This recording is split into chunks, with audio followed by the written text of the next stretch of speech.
friends, welcome to the channel. Welcome back if you've been here before. Thank you so much for coming back if you've been here before. If you are new to the channel, every single week I post a new pick a card reading that you, the viewer, get to vote for via community post in the polls. So if you enjoy pick a card readings, stick around, get cozy. This week we are going to be doing a all about your future spouse pick a card reading, and we are going to dive deep into who your future spouse is, anything and everything that wants to come through. So I have three options today. Option number one is this beautiful blue card with this couple here. Option number two is this second card that seems to be like more on the blue side. And this one seems to have, it looks like a branch, but it also looks like a snake kind of wrapped around them. And option number three is this close up of this couple. And this card seems to be, again, another more of a close up. And this one seems to have more like reddish, pinkish colors in addition to the blue. So pause the video if you need to. Ask yourself which pile or maybe piles have a message for you. And let's talk about what you can expect in this reading. So for this reading, we are going to kick off by looking at who you are. So we're going to get into who you are as a person, how you show up in the world, anything and everything that wants to come through there. We're also going to look at who is your future spouse. So personality, anything that wants to come through. And this portion of the reading is meant to help you confirm that you have the right pile. Then we're going to move into what is going to be your future spouse's appearance or vibe. Obviously, it's a general reading, so take what resonates, especially for this portion of it. But we're going to look at how do they present outwardly, and that could give us some indication as to the appearance, but also how they carry themselves, what their vibe is. We're then going to move into how will you recognize your future spouse. We're going to look at their love language. So what is your future spouse's love language? How do they give and receive love? We're going to look at your future spouse's values in love, what they want the most in love and relationships. We're going to look at their shadow side, so any challenges, flaws, or lessons that they're working through. And this is just to keep it more real and realistic, right, as to who your future spouse is. We're then going to look at what attracts them to you. So what will they find that they love about you? What will they love about you? We're going to look at the spiritual bond. So this could be past life, divine purpose, or soul connection that you share. We're then going to move into the gift that they bring into your life. What are the blessings and growth that they're going to inspire in you? We're then going to look at your shared future, so the long-term path of your relationship. And we're going to close it out with some pre-shuffled oracle card messages, as well as charms, initials, and a little bit of a surprise at the end there. So stay tuned. This will be a reading where I am going to shuffle on camera. So stay tuned if this sounds like something that you are interested in. If this is where you leave me, I hope you have a wonderful week and I hope you come back soon. All right, let's jump into the reading. Hello, pile number one. Welcome to your reading. This is going to be your reading if you were drawn to this beautiful card right here. These three cards are going to be a part of your reading, but we're not going to reveal them until the end. But I am going to place this right over here as a reminder for you that you are with your pile. We also have some additional cards that will be shown towards the end, but we are going to start by looking at who you are, who is your future spouse. And as a reminder, it is a general reading. Take what resonates, leave the rest behind. You know yourself best. If it does not fit, do not force it to fit. Also, my intention is that you, my viewer, are going to be on the left. Your future spouse is going to be on the right. That being said, sometimes the energies can be flip-flopped. So you can find yourself here and your future spouse here. And sometimes we do tend to mirror our soulmates and the people that we connect deeply with. So sometimes it could be that this sounds like you and this sounds like you. But if this doesn't sound like you and this doesn't sound like you, try choosing a different pile because this probably isn't your reading. But let's get started. So for person number one, we have the nightingale. We also have the fish, and we have intuition. For person number two, we have the turtle. We also have the crow. Okay, very interesting. And we have vibration. All right, so pile number one. I'm going to mention some of the zodiac signs, and where I'm getting the zodiac signs is based on the element that is on the card. So for the Nightingale person, we do have the element of air. So Gemini, Libra, Aquarius being represented here. We also have the fish with water energy being represented there. So Cancer, Scorpio, Pisces. We also have intuition, which that is a bit more of water energy. So Cancer, Scorpio, Pisces. And we'll talk about the turtle person when we get to that portion of the reading. So those can be confirmation. If it's not your sign, this doesn't necessarily mean that it's not your reading.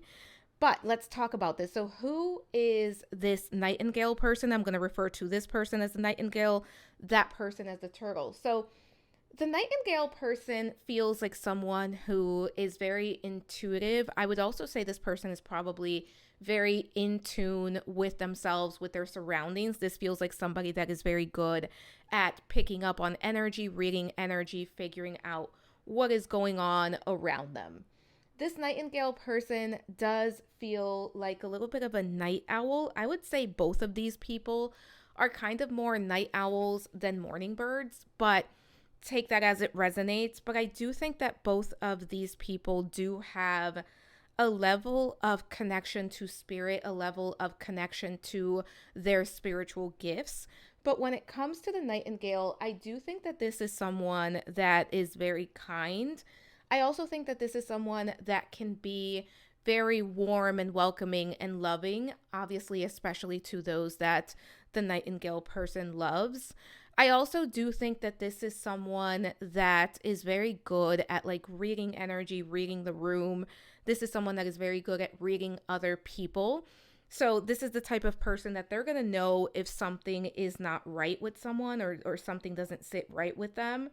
They're going to know. And I think the biggest, I should say one of the biggest challenges for the Nightingale person is learning to trust that intuition, learning to trust what they know, and learning to give themselves credit for what they know. There's something about the Nightingale that is very adaptable. This is someone that is able to adapt to just about any situation that they are placed in. I also think that the Nightingale person has a very active mind. This is somebody that is very intelligent. At the same time, I do think this is someone that can overthink, overanalyze. Sometimes there may be a level of anxiety here because it does feel like the Nightingale person does know how to look at situations and figure out what is possible. And sometimes when you can look and figure out what's possible, you have every single possibility available to you, which can cause a little bit of like stress or anxiety or a little bit of self-doubt as far as what do I do or what do I stick to. This person is very good at like gaining a different perspective and seeing things from a different perspective. Very heavy Libra energy coming through for the Nightingale person. I will also say that this is someone that can become a bit restless at times, though this is someone that has a lot of different interests. And I do think that the Nightingale person really does enjoy exploring and going on adventures, especially when it comes to learning new things. But this does feel like somebody that may really enjoy traveling or really wants to travel and experience new places, new cultures, new ideas. That's coming through. One thing about the Nightingale that's also coming through is this is someone that really thrives when they have a clear focus, because I do feel like the Nightingale person can sometimes become a bit unfocused. And when that happens, there's almost a restlessness that comes through and almost that feeling of being lost. So for the Nightingale, this feels like somebody that really enjoys having a plan, that really enjoys figuring out exactly what is next and how they're going to go about it and what they are going to do next. So that's coming through here. I also do think the Nightingale person has a very strong connection to the lunar cycles. So this could be someone that really like picks up when it's a full moon or it's an eclipse, or someone that has very strong cycles that they can kind of tune into and work with, and it helps them thrive. I also think that the Nightingale person does great work when they are able to focus on smaller goals and build their way up. It feels like this is somebody that if the goal is too big, they kind of lose themselves in the pursuit of it. And I do think that one thing about the Nightingale person is this is somebody who really enjoys being on the go, being on the move, doing something, working on something. And this is somebody who feels things very deeply. I do think this is someone that enjoys feeling things very deeply as well. Like this person really wants to dive to the deep end. This isn't somebody who likes surface level connections or surface level hobbies or surface level anything really. Very strong Libra energy, very strong Scorpio energy coming through for this person. It could be like a Scorpio Venus, Scorpio Mars, Moon in Scorpio can be something that's coming through here. Lilith in Scorpio can come through here as well. And one thing about the Nightingale person is this person really thrives when they are able to operate from a place of being grounded and centered. But sometimes it can be a little bit hard to ground and center, especially when they have so much going on in their mind. Like this person's mind is very, very active. But the thing is, this person also has a very strong connection to their intuition and to their purpose. So it's almost like coming home to self and grounding in is the most helpful thing that the Nightingale person can do for themselves. But let's talk about the turtle person because we have the turtle and the crow here. And we do have water and air energy coming through for this person. So Cancer, Scorpio, Pisces, Gemini, Libra, Aquarius. I would say with the vibration card, that is a bit more air energy, Gemini, Libra, Aquarius. But for the turtle, this feels like someone who knows how to pace themselves. This turtle person has a very clear idea of who they are, what they want, and what they want to accomplish in their life. And they're very good about going through and figuring out what comes next and what do I need to do to get from A to B to B to C. And one thing about the turtle is this is not somebody who's going to be rushed. This is not somebody who's going to be strong armed into doing anything that they don't want to do. The turtle person is also very intelligent. That is something that these two share. I think these two are also very spiritually guided. The thing is, I think while the Nightingale person kind of operates mainly from that place of intuition, the turtle person seems to rely more on kind of like the real world or being grounded and trying to be logical. Where I think for the Nightingale, it's a little bit easy to kind of go with the flow and trust in a higher power. The Nightingale person is able to do that, where the turtle person feels like they want more of something tangible, something to ground into. But when it comes to this turtle person, this is somebody that is also very adventurous. But again, there's something about the turtle where they need to do it in a way that feels comfortable to them. And this is the type of person that if they're going on a trip, if they're going to travel, they want to make sure they have everything planned out day by day, hour by hour. They want to have a plan. Where it feels like the Nightingale is more go with the flow. We'll figure it out while we're there. It feels like the turtle is much more type A than the Nightingale is what's coming through here. I also think that this turtle person is someone that has a lot of wisdom, and the turtle person has a very deep understanding of self that is not typically seen. There's also this sense of comfort within themselves that the turtle person has. Like, this is someone that is truly confident in themselves. This is someone that truly knows how to be present in the present moment and trust themselves based on their life experience and what they know they should be doing, what they know is best for them.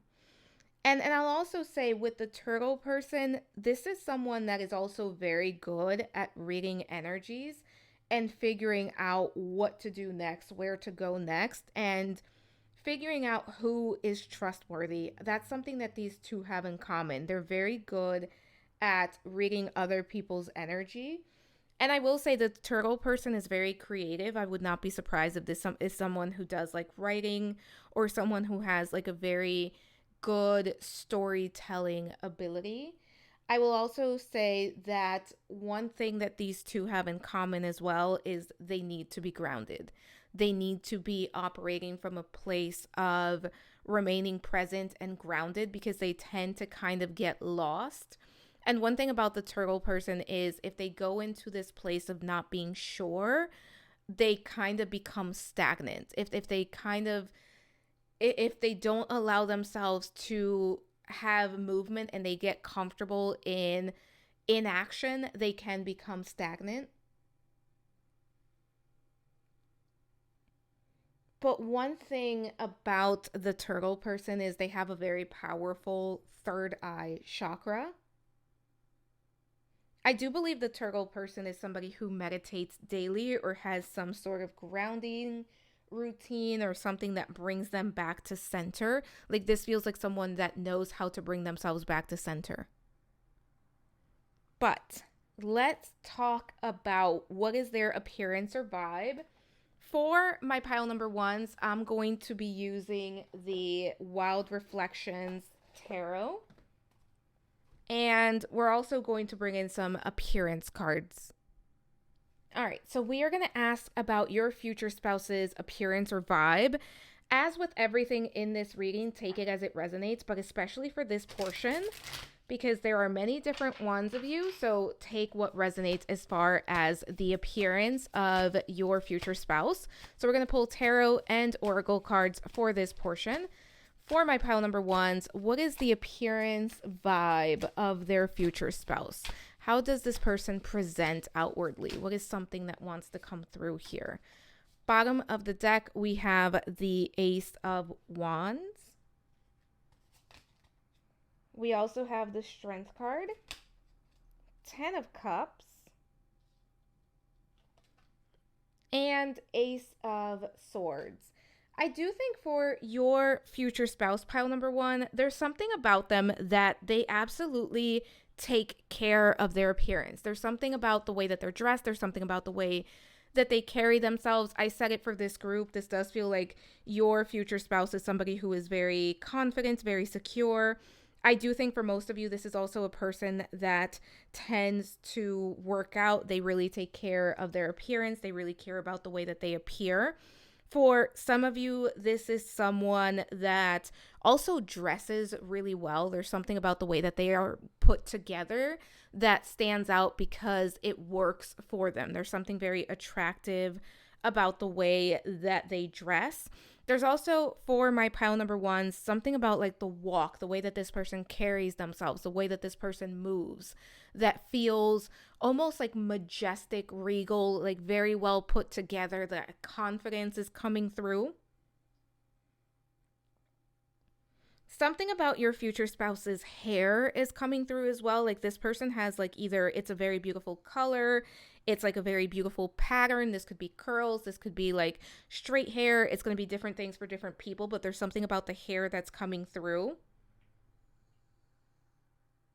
I'm also hearing voice. For my pile number ones, there's something about your future spouse's voice that comes across as like very alluring, very sexy almost is what I'm hearing here. Like, there's something about their voice. For someone here, your future spouse can absolutely have an accent that is very attractive.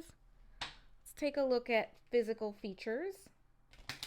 So especially with this portion, take what resonates. We are going to look at What is the physical appearance vibe for my pile number one's future spouse? So take this portion, especially as it resonates. Let's see what we have here. So for someone here, we have dark skin. We also have ponytail. There's something about the hair that is coming through. We have muscular build. They may have a mole. We have green eyes. We also have thin eyebrows. So take the ones that resonate with you. If it doesn't resonate with you, that is completely okay. It probably wasn't for you. We're going to get more information about who this person is as a person, which is going to be very helpful as well in discerning who this is. So let's talk about how will you recognize your future spouse?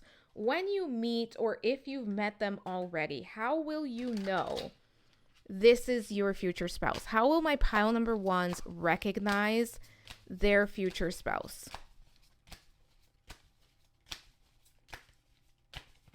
How will my pile number ones recognize their future spouse? Bottom of the deck energy, we have the Fool card here. Let's see what else we have. We have the Two of Pentacles, the Seven of Swords, the Hierophant. Pile number one, this is a very interesting answer to this question because I think for some of you may already know who this is. Only take that if you know who this is, right? Take this as it resonates. So for some of you, you may already know who this is. And it could be that you are currently like just beginning something with this person, or you are kind of maybe going through some sort of break, some sort of time out with this person. I think you're going to recognize who this is regardless of your situation based on how they make you feel very early on. I do think this is going to be someone that is very honest. This is going to be someone that makes you feel very comfortable. I also do think that this is going to be someone that you feel very much at home with and that you feel that spiritual connection. There is almost a recognition here of this is somebody that feels very significant. This feels like somebody that is very important in my life coming through. And with the Two of Pentacles, I do think that for some of you, there may be other people that are interested in you. It could be that you are dating around the time that this person comes into your life, but they stand out. They are the person that you want to know more about. They are the person that you want to explore more with. Even for those of you where that doesn't resonate, it could be that you meet them at a time in your life where there's a lot going on. Like maybe you are very busy. You have a lot of responsibilities, but this person, like when you meet your future spouse, you are going to feel that you want to give them the time and energy. You are going to feel like they are showing up as someone who has integrity, as someone who is following through on what they are saying. With the Seven of Swords being here, one thing that you need to be on the lookout and aware of, pile number one, is the fact that your future spouse is going to say exactly what they mean and they are going to do exactly what they say. This feels like somebody who is going to prioritize you and they are going to expect you to prioritize them as well. Like this is somebody who feels like they know what they want and they're going to make it known, but they're also going to want that same level of investment from you. Like this feels like somebody who's going to be very clear, very upfront, but also they're going to want to know that you are clear and upfront and that you are being honest with them as well. And this does feel like there is almost this like new beginning where you can feel a shift in the energy when you meet together, where very early on it's very intentional, it is very focused, and it is very well, like it's showing up in a way that makes it known that this person is serious and that this person is being honest. Honesty is going to be very important here. Communication is going to be very important here. Your future spouse is going to make you feel special. Your future spouse is going to make you feel like you are exactly what they've been looking for and exactly what they want very early on. Like from the beginning, they're going to come in with this energy. And you're going to recognize them by the way that they make you feel, but also by how they show up. A lot of integrity coming through here, a lot of prioritizing you and prioritizing each other very early on. And again, there's going to be a spiritual recognition that happens here as well. And I do think that when you two meet, when you two connect, when you two embark on this journey together, it is going to be a busy time for the both of you. But again, it's that sense of this is important, so I am going to prioritize this. Let's take a look at your future spouse's love language.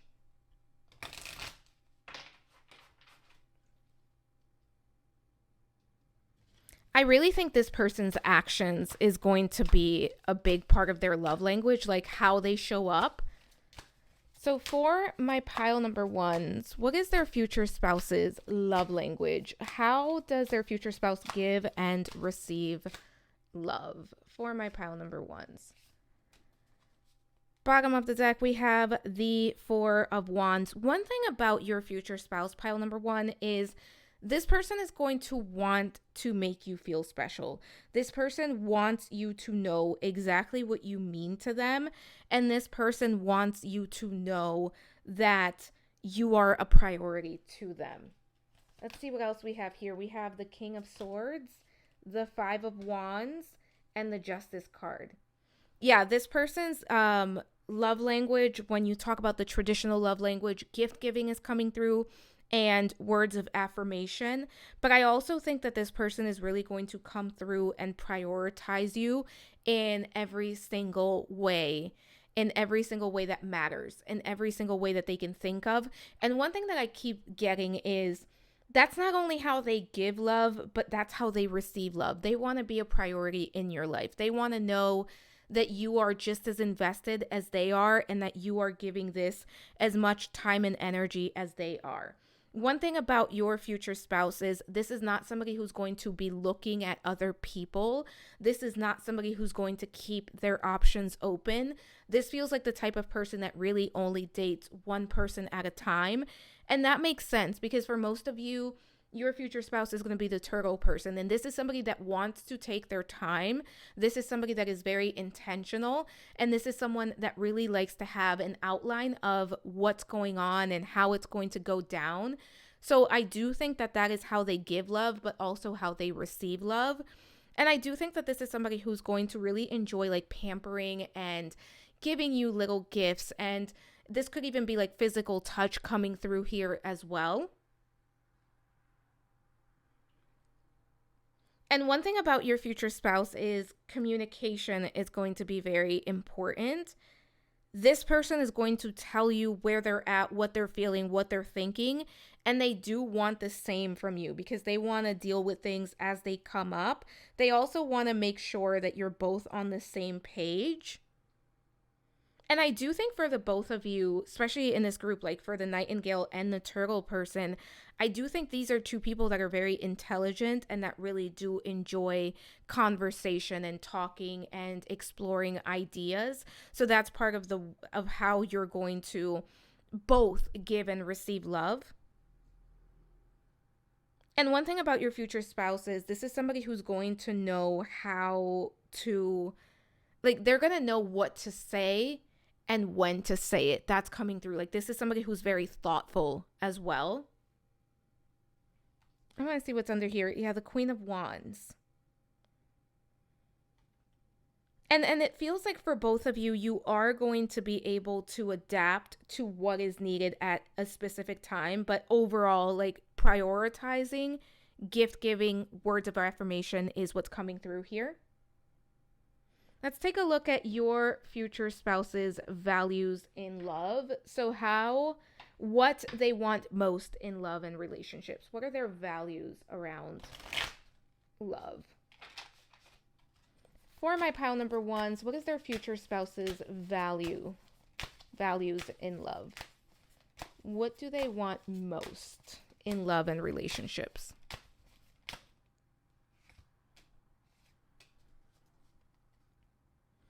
Seven of Pentacles. Yeah, that's matching up with that turtle energy. I think both energies, but especially the turtle energy, where it feels like this is somebody who wants commitment. This is somebody who wants dedication. And this is someone that really understands that love is a choice and that a relationship, a healthy, happy relationship takes a lot of work. And I do feel like one thing about this group is this isn't a group where it feels like it's going to be rushed through. It really feels like it's going to develop at a very organic, natural pace. Let's take a look at what else is here. So we have the Five of Swords, the Moon card, and the Empress. So, as far as your future spouse's values in love, one thing that is really coming through here is conflict resolution. Your future spouse is someone that wants somebody that is going to be able to talk to them, that is going to be able to deal with things in a very mature way. Like, this isn't somebody who's going to put up with, childish energy. This isn't somebody who wants to argue. Like, this is someone who really wants someone who's going to be there for them, and someone who's going to be mature about any issues that may arise in the relationship. And I also do think that this is somebody that wants someone to build with. Like, your future spouse is looking for their future spouse, right? Like, this isn't somebody who wants to date aimlessly. This isn't somebody who wants to just have a good time. This doesn't feel like the type of person that is in a situationship or has a lot of multiple partners at the same time. This feels like the type of person that is very traditional when it comes to partnership, relationships, and marriage. And it feels like somebody who is looking for that in return. I do think that for some of you, take this as it resonates, your future spouse really wants someone that they can create a life with and a family with. That could very well mean children. We do have the Empress card. So for some of you, this person is looking for someone to start a family with, as in children. But again, take that as it resonates. But regardless, even if it's not about children, your future spouse does want to have,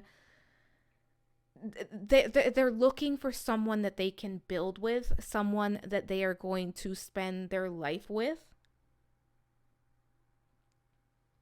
And I also think that your future spouse, part of what they value in a relationship is being able to share all of themselves. Like, this is somebody who wants to have a deep emotional connection, but also a connection where both parties can show up and be their selves and share themselves with each other. Not just the good, but every single thing, right? Every single thing that makes you both who you are is what your future spouse is really looking for. I will also say, I think this is somebody that really wants like that deep type of love, that sense of like, you've got me, I got you, almost like that unconditional type of love. And I know that adult relationships are very conditional, but it's coming through in that way. I do think this is somebody who's very romantic, but also very practical about their romance. For some of you, it could be that this person has like a very specific, like maybe their parents, grandparents, that they really look up to that relationship, and that's kind of what they're trying to create for themselves. But pile number one, let's take a look at their shadow side. So any challenges, flaws, or lessons that they are working through. Did I drop all of these cards? Yes, I did. For my pile number ones, their future spouse's shadow side. Tell me more about this person's shadow side.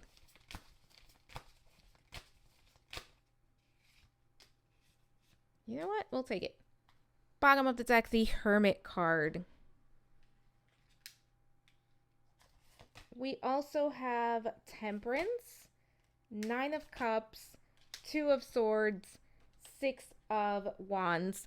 One thing about your future spouse and their shadow side, I think this is kind of something that already came through earlier, but it's being highlighted here. I do think that sometimes your future spouse can kind of get to a point where they are withdrawing from themselves and withdrawing even from like society. Like, this is somebody that tends to kind of go on their own, do their own thing. And I think that what this person is learning more of is how to not like kind of disappear, or how to not lose themselves in a project or on something that they're focused on, something that they're working on. And I also think that your future spouse is somebody that's a little bit of like all or nothing. Like, this is somebody that when they're all in, they are all in. But like, if they are out or they can't like muster interest in something, then they are completely out. So I also think that that's something that your future spouse has been kind of working on, or lessons that your future spouse is learning. And I do think that this is someone that has a lot of patience and a lot of dreams and desires. But I also think that at times they can almost block themselves by overthinking, overanalyzing exactly how it is that they want certain things to unfold. So this feels like somebody that sometimes they kind of get lost in the how or in the when, and they kind of have to take a step back and regroup and go about it in a different way. And I think sometimes your future spouse, and this is interesting because I think this is true for both of you based on the energies that came through for both of you. I do think that sometimes your future spouse can absolutely get a little bit lost in the, almost like lost in the shuffle, or lost when it comes to choosing one thing and sticking to that thing.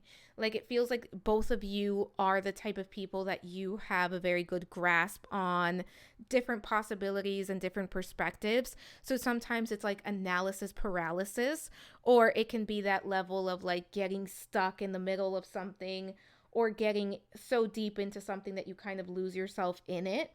So it feels like that's something that your future spouse is working on. And there is a level of almost like fear of failure, which could be a fear of success that's coming through here. And I think for your future spouse, a big thing that's coming through as far as their shadow self is finding more balance between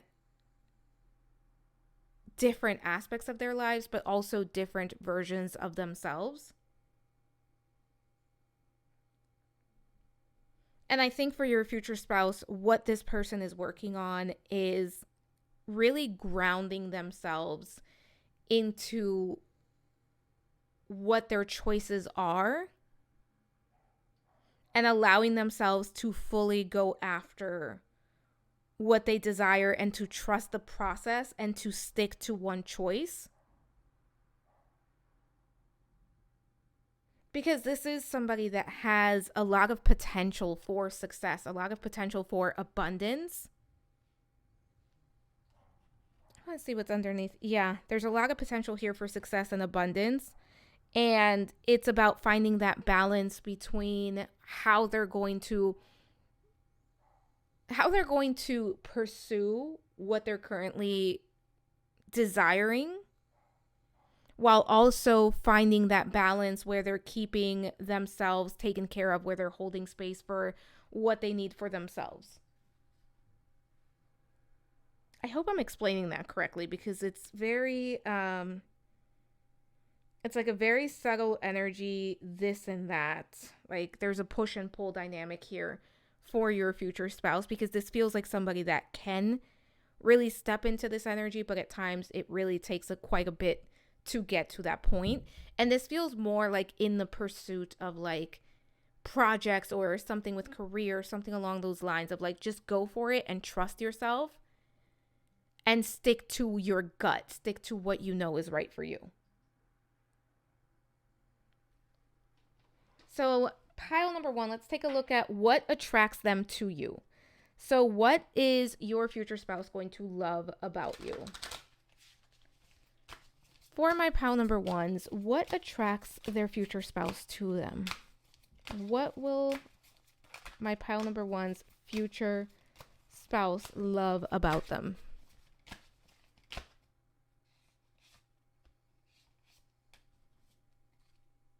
we have the Devil card, Seven of Pentacles, Nine of Swords, King of Pentacles. So pile number one, when it comes to what your future spouse is going to love about you, there's a few things coming through. First and foremost, let's talk about what is coming through with this Devil card, because there's a few messages, but I want to kind of talk about the physical stuff, because physically speaking, I do think your future spouse is going to absolutely love your body, your intimate time together. Like, this is somebody who's going to be very attracted to you. There's a lot of passion. There's a lot of chemistry. I did do an 18 plus reading on Patreon. It is not behind a paywall. It is free. You can view it, but it sits there because it's not allowed to be on YouTube based on the cards that were used. There's another one coming out September 18th, so stay tuned for that. It's going to be on Patreon. It's going to be free, but I got to keep it there because of the cards. I don't want to get demonetized, but that's coming through. So if you want to check that out, that should give you more information there.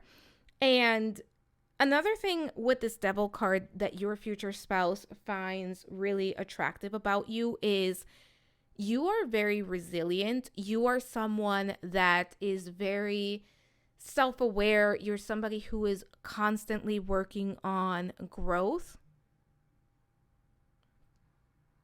You're also never a victim. No matter what's going on with you, pile number one, it feels like you always find a path forward. So there's a lot of resilience there. I also do think that when it comes to the physical stuff, I do want to mention some stuff out. I'm kind of getting like the neck, chest area. There's something very attractive for your future spouse. For many of you, take that as it resonates. There's something also very soft about your skin is what's coming through. Like, it could be like you have very soft skin.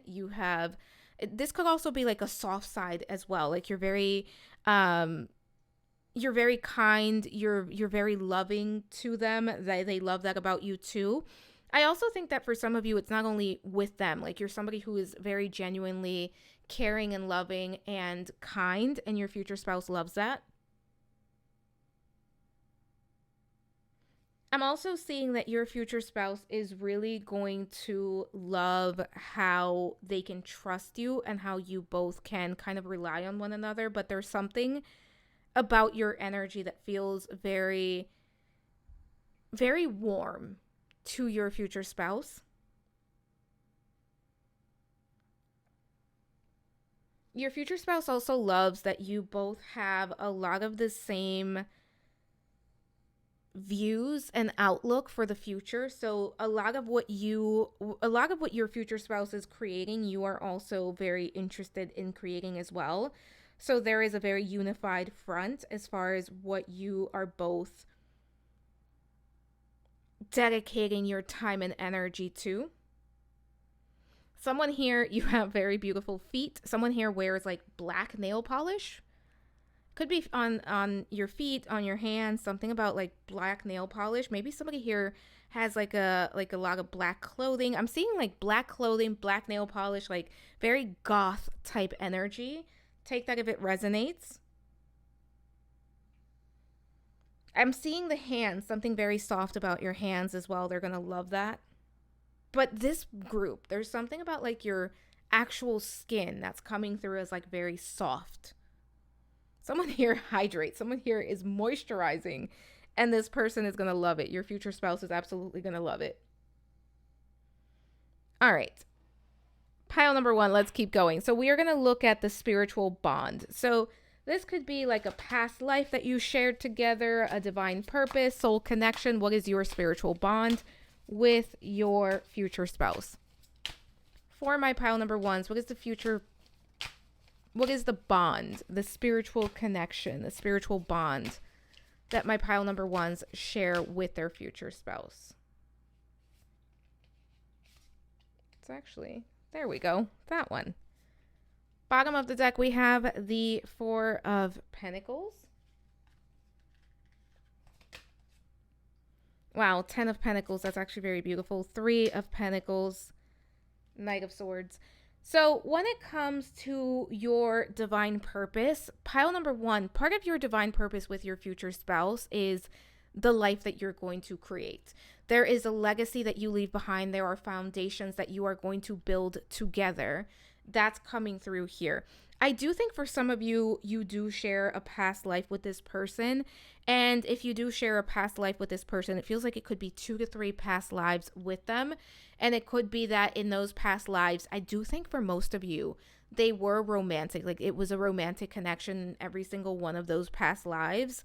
And for some of you, take this if it resonates. There is a spirit baby. I'm kind of getting a little girl that wants to come through, and that is part of the spiritual purpose. Only take that if it resonates. Take that if you are somebody who wants children, who is open to the idea. If that resonates for you, it could be possible that you have already kind of sensed this, that you've sensed this spirit baby. As you get closer to your future spouse, you're going to feel that energy come through stronger. Also, when it comes to the spiritual bond, you're here again to build something together, to build a legacy together.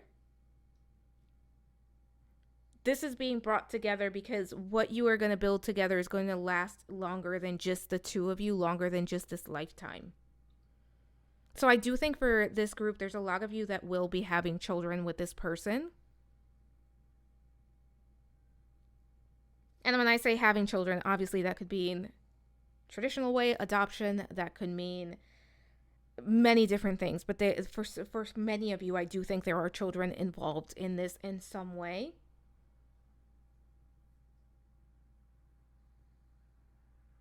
This feels like a soul contract. This feels like a soul contract where you were both meant to come together and build a legacy together, build a foundation. There's a lot of spiritual and emotional abundance here in this connection, in this relationship. I want to see the gift that your future spouse is going to bring into your life. So what's the blessing or growth that they're going to inspire in your life? For my pile number ones, what is the gift that they're going to bring to my pile number one's life?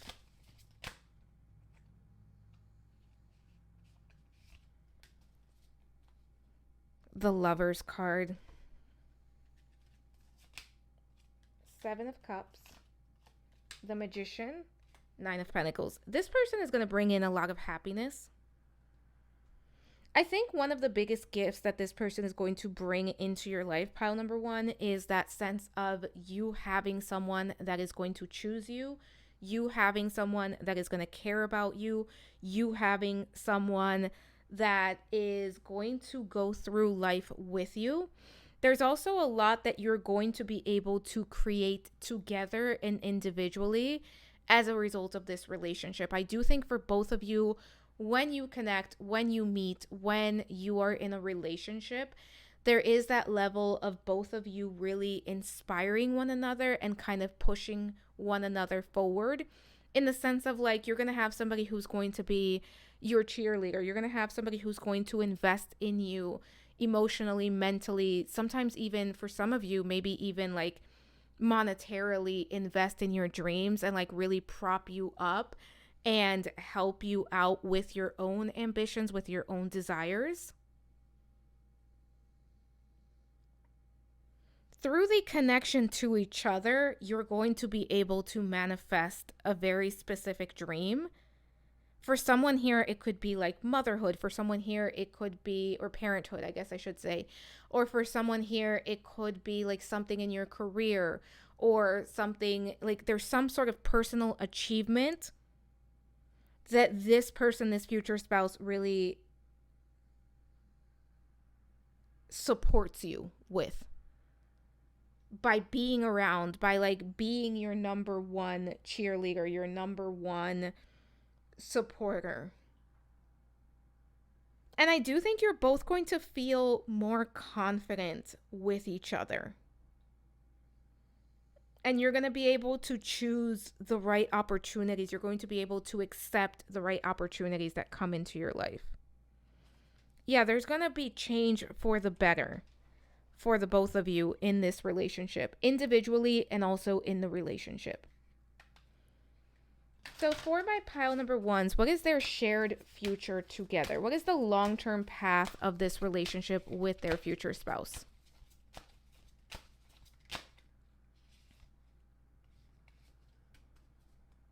Bottom of the deck, the Ace of Cups, the Eight of Swords, the Ace of Pentacles, the Page of Pentacles. Pile number one thing that keeps coming through for this pile and this relationship is that this is going to be a relationship where both of you are going to take your time. This doesn't feel like either of you is going to rush into anything, either of you is going to force anything. This feels very organic. Also, with the Ace of Cups, I do think through this relationship, and this has been coming in this reading, throughout this reading, it's like through the relationship, you find an appreciation of yourself. Through the relationship, you find your own dreams are fulfilled, not only in the partnership, but individually. There's a lot of individual success that you both achieve once you are together. So this feels like two people that are growing and building together and reaching their goals through the support of having each other in their lives. With the Eight of Swords, I do think that both of you are going to really grow and evolve and challenge each other to be better people, but also challenge each other to see yourselves through the other's eyes. Because I do think this is a group where, for both of you, there is almost like this level of seeing yourselves through like a harsher lens than what you should or what you truly are. And there is almost that like, let me love you so much that you see yourself through my eyes. And I think a big thing in this relationship for the long-term path is everything that you're going to build, everything that you're going to create together. This feels like a very long marriage, a very long life together, where you are building one brick at a time. You are putting this foundation together and you create the life that you want because of that. Yeah, there's always going to be forward movement and growth in this relationship. And I do think there's also going to be a lot of adventure and fun that you're going to be able to experience together. All right, so pile number one. We're going to look at these cards. We're going to look at those three cards. Then we're going to get charms, initials, and a little surprise for you. Let's start here. So we have longing. Someone is secretly yearning for you. So I do think this is a group where both of you are in a place where you desire this relationship. So if you haven't met yet, it could very well be that you're spending a lot of time thinking about this, longing for this, wanting this. Also, if you do know who this is, it could be that if you are in separation or if you are going through like no contact at this point in time, they may be thinking about you. They may be reaching out soon. But I do think for this group, for a lot of you, you don't even know who this is. Yeah. Okay, so new love. A new love or recommitment to love is developing. So that confirms a little bit of that message there. For those of you that haven't met, this person is out there. For those of you that have met, there could be a recommitment. There could be a redevelopment of the connection coming through. Somebody may be reaching out. The number 3 to 4 is coming up as important. 3 to 4 months, 3 to 4 weeks maybe is coming through as important. This is timeless. So whenever you're listening to this, and acceptance, everything happens for a reason. So also accepting where you are at and knowing that everything happens for a reason, that you are here where you are at currently for a reason. And if you haven't met yet, just know that you will meet and it's on its way to you. We also have cycles, momentum, force, life cycles, stay grounded in the now. So yeah, being present in the present moment can be very helpful. And for those of you where this is somebody that you have already met and there's a separation or things haven't really taken off, but especially if there's history here and this is like the person that you know and you want this person and you want to give this a try, being present and giving it a fresh start can be very helpful. Then we have appreciate. Your twin appreciates you. See the blessings. Practice appreciation. Today I am grateful. So a gratitude practice can be very helpful for this group. like just the things that you are grateful for, bringing in more love in any way that you can into your life can help this along to bring this person in. And then we have balance, yin and yang, darkness and light. Stay centered in your higher self. So there is a rebalancing going on, but also, again, that message of staying centered, staying grounded coming through. Let's see what we have here. So with this card, this is the image, and we have, if you could do anything, what would it be? The answer dwells in your heart, not in your mind. For the heart is the gateway to the soul. So maybe it's time to do that thing, right? To kind of really explore that. I'm going to put my hand here because there's some action there we can't show on YouTube, but that's the image. And then we have close your eyes and tell yourself that you deserve to feel joyful. You can allow joy into your life regardless of the circumstances you currently find yourself in. And pile number 1, I think a good challenge for this group is, where can I welcome in more joy? What can I do to bring in more joy into my life at this time? Then we have the image that you chose. Let's see what was the message. Embrace. Through each other, you find the missing pieces. And there is a lot of like that gentleness coming through here. And I do think that you do complement each other quite well. So I think that's also what that balance card is, that yin yang energy coming through. But let's take a look. So we are going to do some initials. We're going to do charms, and then we're going to do some additional messages that I picked out. I promise I'm not looking. All right. Let's see what we have here. So we have POCOIEI.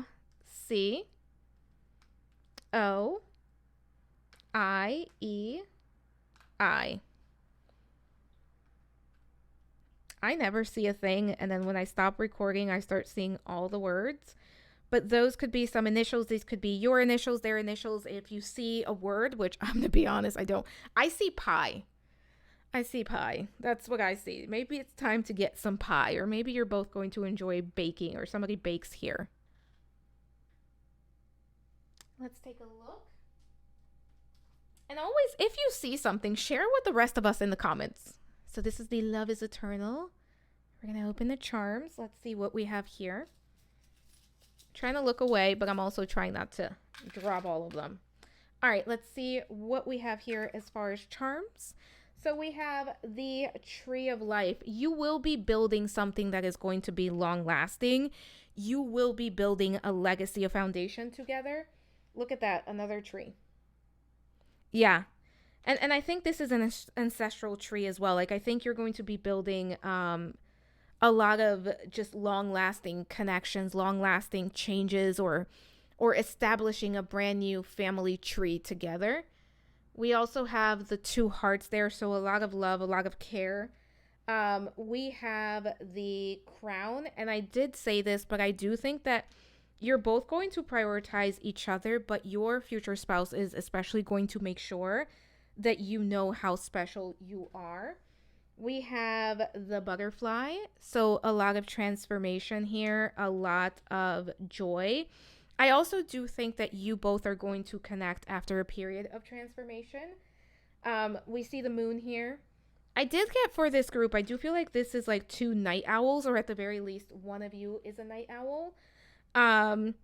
What is this? Is this the Dragonfly? Yeah, there's a level of magic to this. Some of you are already very aware of this person and like their presence, even if you haven't actually met them. We have the Star. You are going to stand out to your future spouse. They're going to absolutely love you. And we have the Peace sign. So again, this is going to be someone that really wants to find something peaceful, something grounded. And I do think you're going to bring a lot of peace to each other. All right, pile number 1. We're going to pick from this list. And these are quotes. This could be anything that wants to come through. I purposely turned them. All right, we're going to do those 3. I think it's 3. Could be more. Let's see what we have here. Ooh. So it says, I loved her against reason, against promise, against peace, against hope, against happiness, against all discouragement that could be. Charles Dickens. Then we have I Love Her and It Is the Beginning of Everything, F. Scott Fitzgerald. Ooh. I actually really love these. And these could be like just quotes. This could be like if you're familiar with a book or something that you go read. This is just some additional information. One word freed us all of the weight and the pain of life. That word is love. Yeah. There's going to be a lot of love here. I will say that. But maybe Charles Dickens, maybe F. Scott Fitzgerald, a specific book, something that comes through. I do think this is a group where somebody here could absolutely be a writer, or there's a lot of reading going on.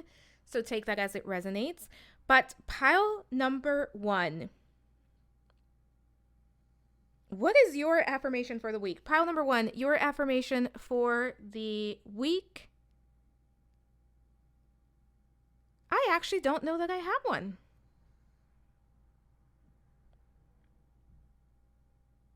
You know what? I'm not getting a very clear one, so I'm going to honor that. But leave it in the comments if you saw anything with the initials. Let me know what you thought of the reading. Don't forget to comment, like, subscribe, hit the notification bell. Let me know what else you'd like to see next. I do keep a running list of suggestions. Stay tuned for the poll for next week's reading. It's going to be up the next day, so Monday. Share the video if you think it's worth sharing. I don't know. I'm forgetting what I usually say. But anyways, pile number 1, thank you so much for being here. Thank you for allowing me to read for you. I am sending so much love, so many blessings, and I hope to talk to you soon. Bye for now. Hello, pile number 2. Welcome to your reading. This is going to be your reading if you were drawn to this card right here. And it's just 2 people embracing, and it looks like that is like a snake. So we're going to place that right over there. So as a reminder, I'm going to place these over here. So that is a part of your reading. I am just going to leave it for the reveal at the end. But as a reminder, this is a general reading. Take what resonates, leave the rest behind. You know yourself best. If it does not fit, do not force it to fit. I did do a reading breakdown at the beginning, which is timestamped below. I highly, highly suggest that you check that out. We are going to start by looking at the energy of the 2 people involved. So my intention is that you, my viewer, are on the left and your future spouse is on the right. That being said, sometimes the energies are flip-flopped, but if this doesn't sound like you and this doesn't sound like you, it might not be your reading. So try choosing a different pile. But let's take a look at what we have here. So for person 1, we have the fire ant. We also have the raccoon and the manifest card. For person 2, we have the otter. We have, the panther. And we have expectation. So we're going to talk about the fire ant person first. I'm going to refer to this person as the fire ant. I'm going to refer to this person as the otter. So for the fire ant, based on the elements on the card, we have fire energy, so Aries, Leo, Sagittarius. We also have earth energy with the raccoon, and that is Taurus, Virgo, Capricorn. And we have manifest, so we have a little bit more fire energy there with some more Aries, Leo, Sagittarius. We'll talk about the otter person when we get there. So for the fire ant person, this is someone who is very resourceful. This is someone who's very witty. This is someone who not everybody can keep up with this fire ant person. Not just based on how they move, because I do think this is somebody who is constantly on the go, but also based on this person's quick wit. I do think the fire ant person is someone that is constantly on the go, constantly working on something. This is someone that has many different balls in the air at many different times. For this fire ant person, I do think that this is someone that is very good at multitasking and is very good at hiding how exhausted they can get and how exhausted it can be to just keep up with everything that they got going on. This is someone that is always going to say yes. This is someone that is always going to be up to the challenge, if you will. The fire ant person is also someone who has a lot of responsibilities and someone who has a very specific idea of how they need to deal with their responsibilities.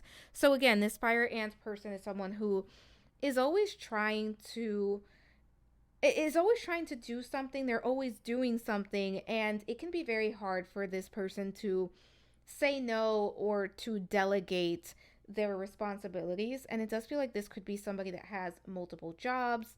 This could be somebody that just has like a lot going on at work, a lot going on like in their downtime. I also think that this fire ant person, it can be very hard for this fire ant person to give themselves a break. Like when it comes to just taking a time out and relaxing or doing something for themselves, this fire ant person wants to make sure that everyone else is taken care of before they take care of themselves. And even if they are truly exhausted, they still want to make sure that everyone else is taken care of first, which can be a very challenging thing because it feels like there's so much to be done and so little time. This could be somebody that is responsible for other people, maybe a caretaker, maybe a parent, but this is also somebody who has almost like an unlimited amount of energy. Even when they are exhausted, they are able to pull through and kind of find the energy somewhere to keep things going.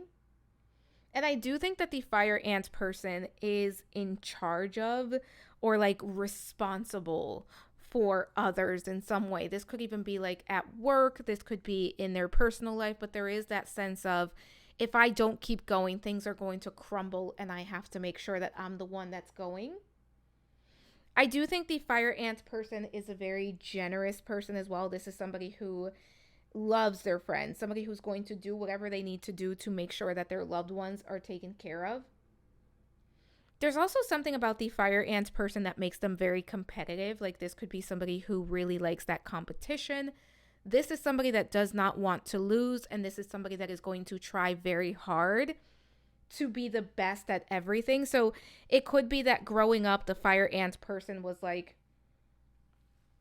number one in class, and they're still kind of trying to keep up with that. They're still trying to be the best at everything.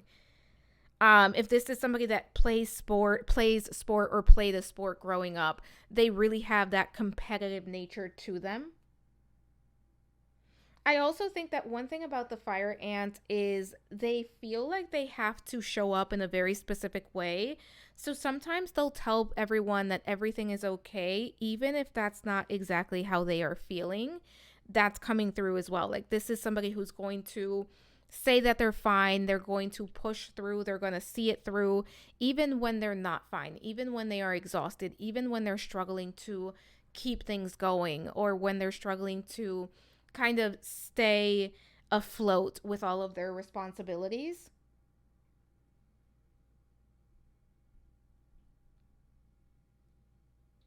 I also think that this fire ant person is someone who is very creative, but I don't necessarily think that this person has enough time to dedicate to their creativity unless what they do for work is part of their creative, like is something creative is what's coming through here.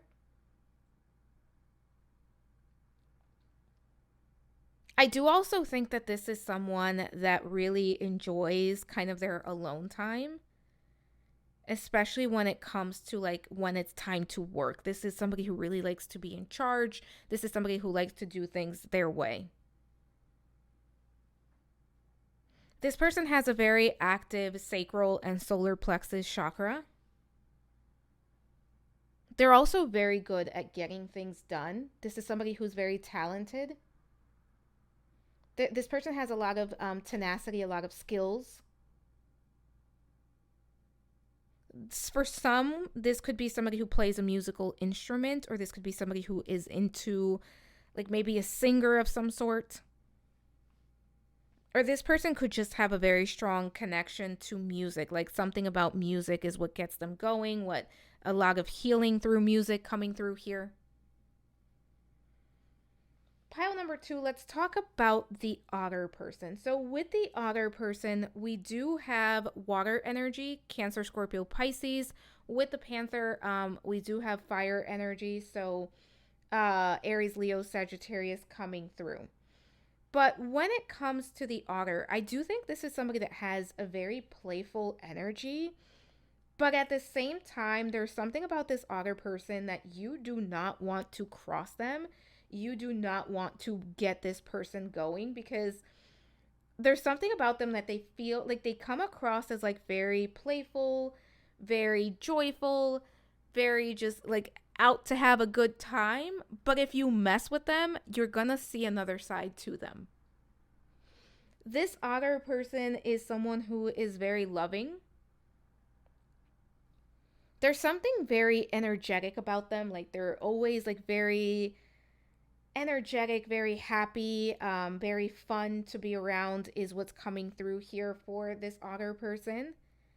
But what's interesting is that these two have a lot in common that I don't think is necessarily obvious at first glance.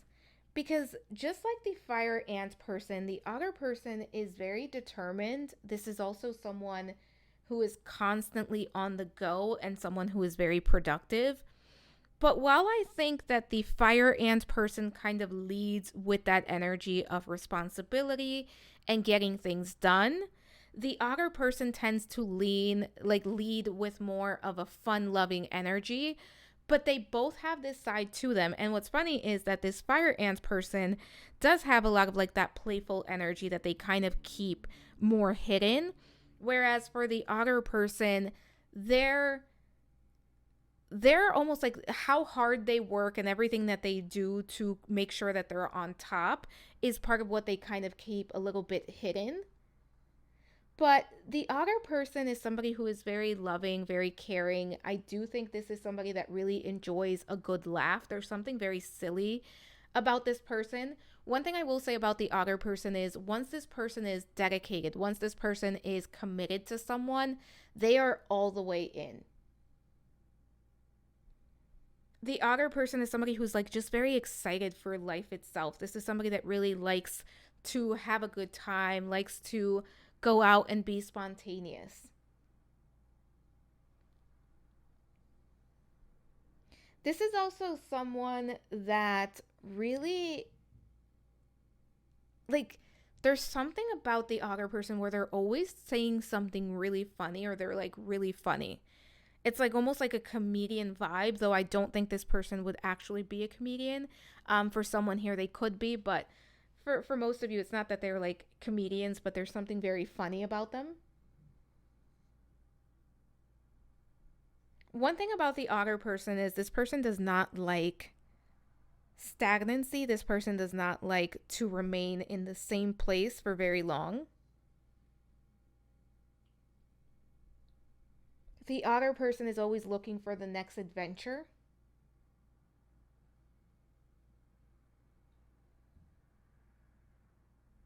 I also think that this otter person is someone that is very courageous, very brave. This is someone who's going to deal with things head on. Like they're going to deal with things as they come up, they're not afraid.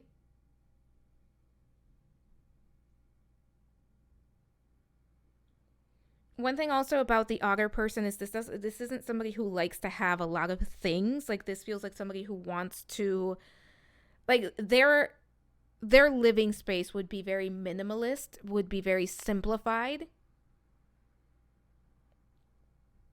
This isn't somebody that likes a lot of clutter. This is somebody that likes to like travel and move around a lot.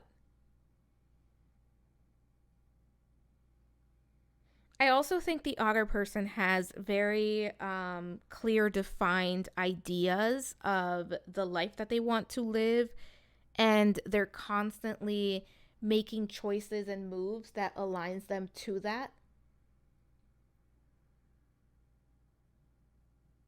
And one thing about the otter person, they're not afraid to be uncomfortable if it's going to get them to where they want to be. That's coming through here as well. Like they're not afraid to be uncomfortable as long as it leads them to where they want to be. So pile number 2, for you, we are going to use the Modern Love Tarot. And we're going to ask about your person's, your future spouse's appearance vibe.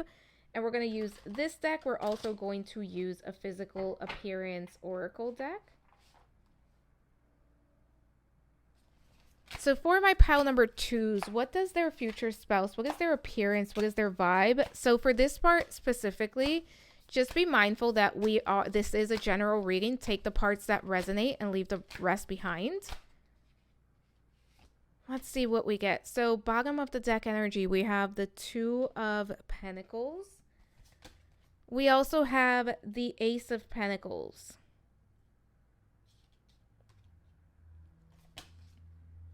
The 9 of Pentacles. The 3 of Cups.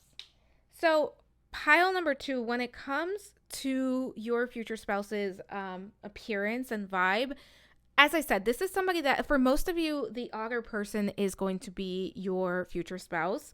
This is somebody that has a very fun vibe. This is somebody that comes across as like ready to have a good time, very adventurous, very spontaneous.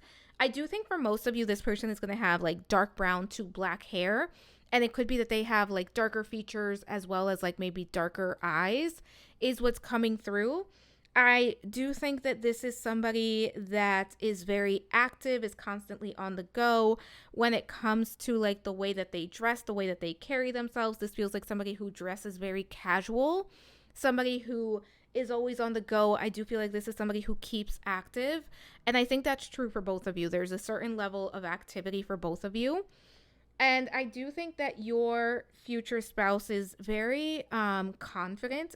There's something about this person's energy that is very confident. Let's take a look here. For some of you, there's something very very striking, very beautiful about your future spouse's like facial features, like the face, like their face. There's something that's coming through about the facial features. Could be like the nose, it could be the eyes, it could be like just the facial structure. All right, for my pile number 2s, what's going on here? Tell me more. For this portion, take what resonates. So we have a short nose coming through. We also have slim build, absolutely getting that for many of you. We have dark skin, hazel eyes, freckles, green eyes. Very interesting. Bottom there, what did we have? Blue eyes. Yeah, there's something about the eyes that stands out. There's something about like the facial structure of this person that stands out. I do think this is somebody that is on the slimmer side. For many of you, this person is going to have fuller eyebrows. I am getting like dark hair for most of you, like dark brown to like black hair. Different lengths of hair for different people, but that's what's coming through. Take it as it resonates. Your person is going to have a very beautiful smile. There's something very attractive about their smile. It's very like will stop you in your tracks type of smile is what's coming through here, pile number 2. But let's take a look at how will my pile number 2s recognize their future spouse. So for my pile number 2s, how will you recognize your future spouse? And this could be when you meet them. This could be like, when will you recognize that they are your future spouse? How will you recognize your future spouse? Let's take a look at what we have here. Bottom of the deck, we have the Temperance card. 6 of Pentacles. 2 of Cups. Wow, okay. And the Fool card. So pile number 2, how will you recognize your future spouse? There's a few answers here, and I think they're all beautiful. When you meet your future spouse, when you know your future spouse, they are going to bring a level of inner peace to your life.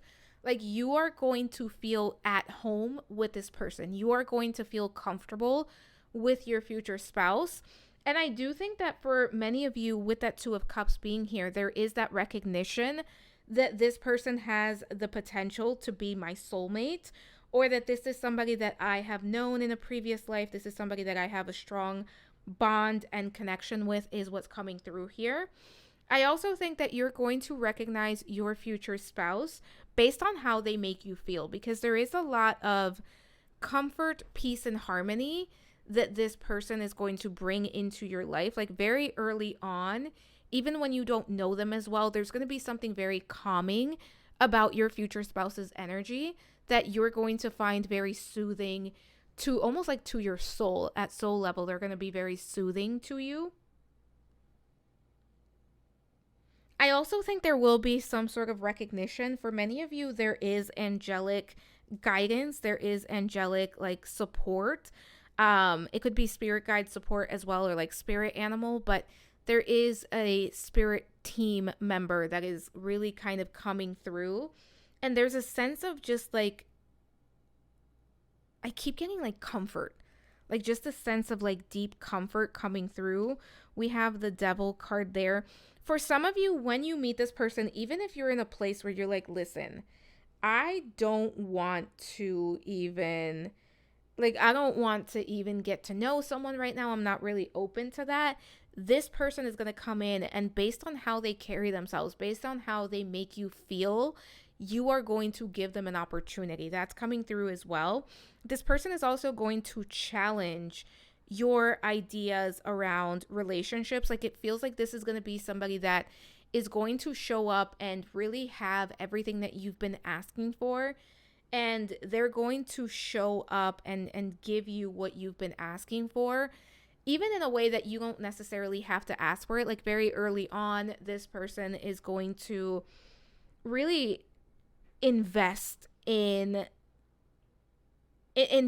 getting to know you, invest in the connection itself. For some of you, you have asked for a partner, and what you asked for is exactly what your future spouse has, as far as like qualities and the type of person, and maybe even looks. So it almost feels like there is like a level of like, this is exactly what I asked for, and now this person is showing up. So it's really going to grab your attention.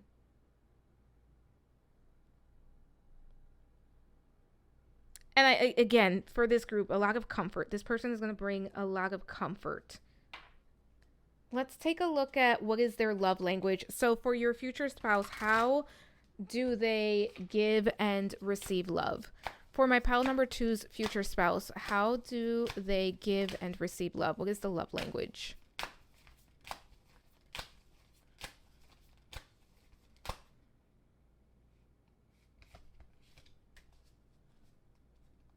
Bottom of the deck, the Page of Swords. Let's see what else we have. The Queen of Cups, the Five of Pentacles, the Four of Swords. So when it comes to your future spouse's love language, I am getting words of affirmation, physical touch, and acts of service. One thing about your future spouse is this person is going to come through and really know how to give you what you need. So it feels like this is somebody who's going to give you like a back rub, or a foot massage, or somebody who's going to just kind of be able to tune in and know what you need. Whether it's like, you know what, today, like, let's just stay in and let's watch a show, or like, let's go out and have a good time, or you know what, like, I cleared our schedule, let's just like relax for a little bit, or you know what, let's go on an adventure, let's go plan a trip. That is absolutely coming through here. I'm also getting words of affirmation. Like, this is somebody who's going to be very encouraging. This is also somebody that I think is going to really appreciate your presence in their life. That's coming through as well. Like, this feels like somebody who's going to really tell you how much they love you, tell you how much they appreciate everything that you do, and how you show up in their life. And when it comes to physical touch, I do think this is a relationship where there's like a lot of cuddling, there's a lot of like embraces, there's a lot of spending time together.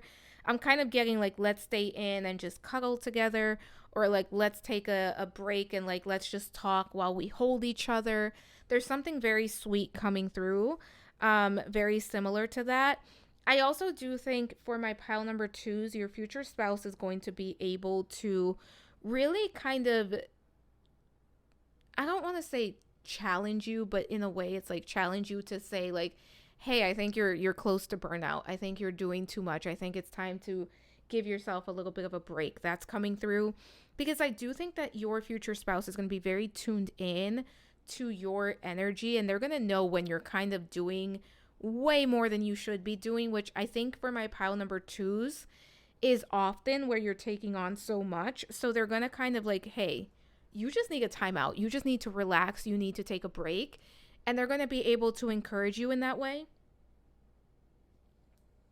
And I think when it comes to how your future spouse receives love, it's going to be very similar. Like, I think this is somebody who's going to be very grateful for just being able to have you in their life, and to have like that physical touch, to have those words of affirmations and like those acts of service. One thing about my pile number twos is that I think that you, my viewer, are the type of person that you're always taking care of others. Like, you're always the one to do the little things, to want to take care of the little things. And your future spouse is really going to appreciate that.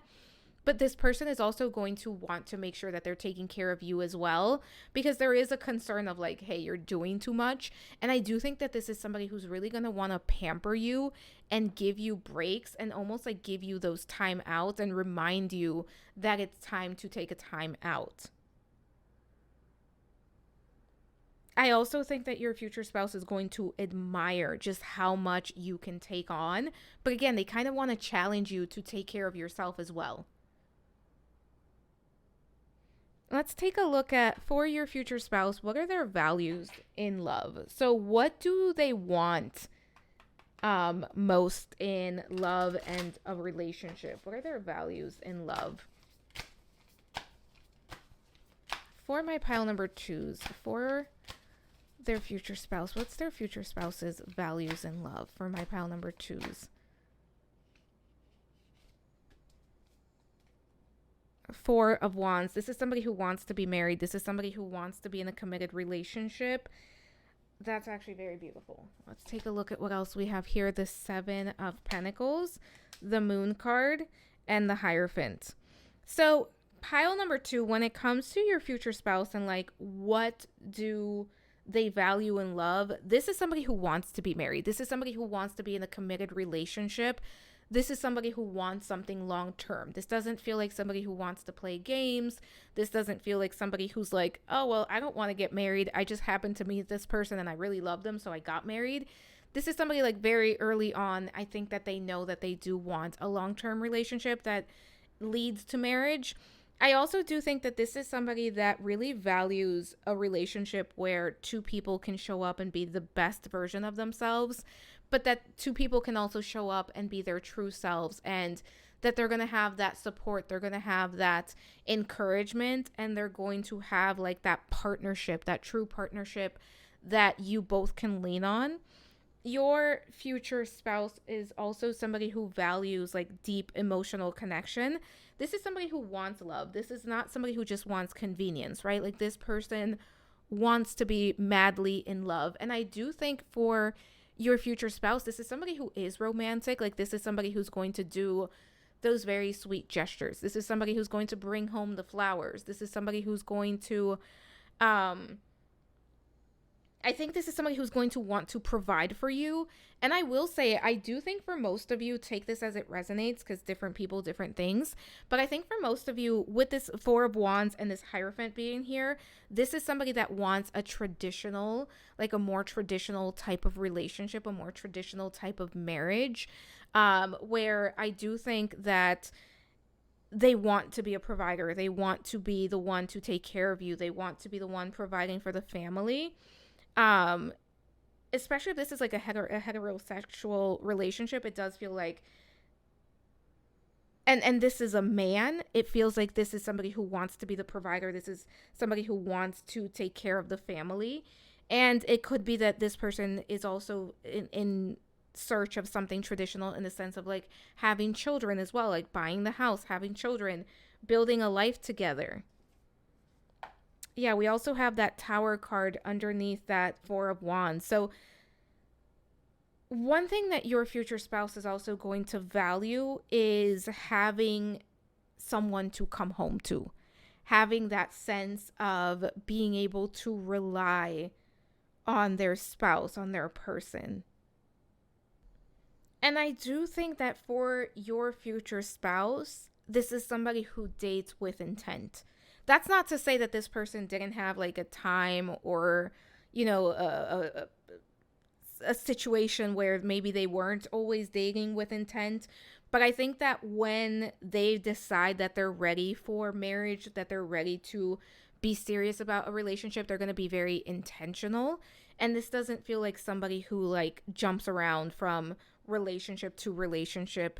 It feels like somebody who's very intentional about their relationships. Let's take a look at this person's shadow side. So, any challenges, flaws, or lessons that they're working through. And I like to keep it realistic because we all have our flaws, right? We all have our shadows. So, that's why this is being included. So, for my pile number twos, what is their future spouse's shadow side?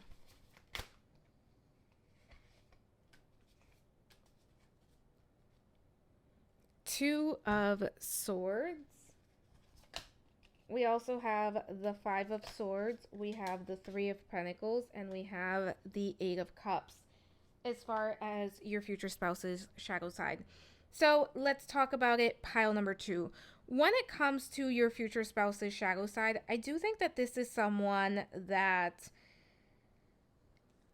I do think that they like to keep their energy lighter than what it is. And what do I mean by that? I do think that this is somebody that until they know they are fully committed, until they know they are fully in, they like to keep things a little bit lighthearted.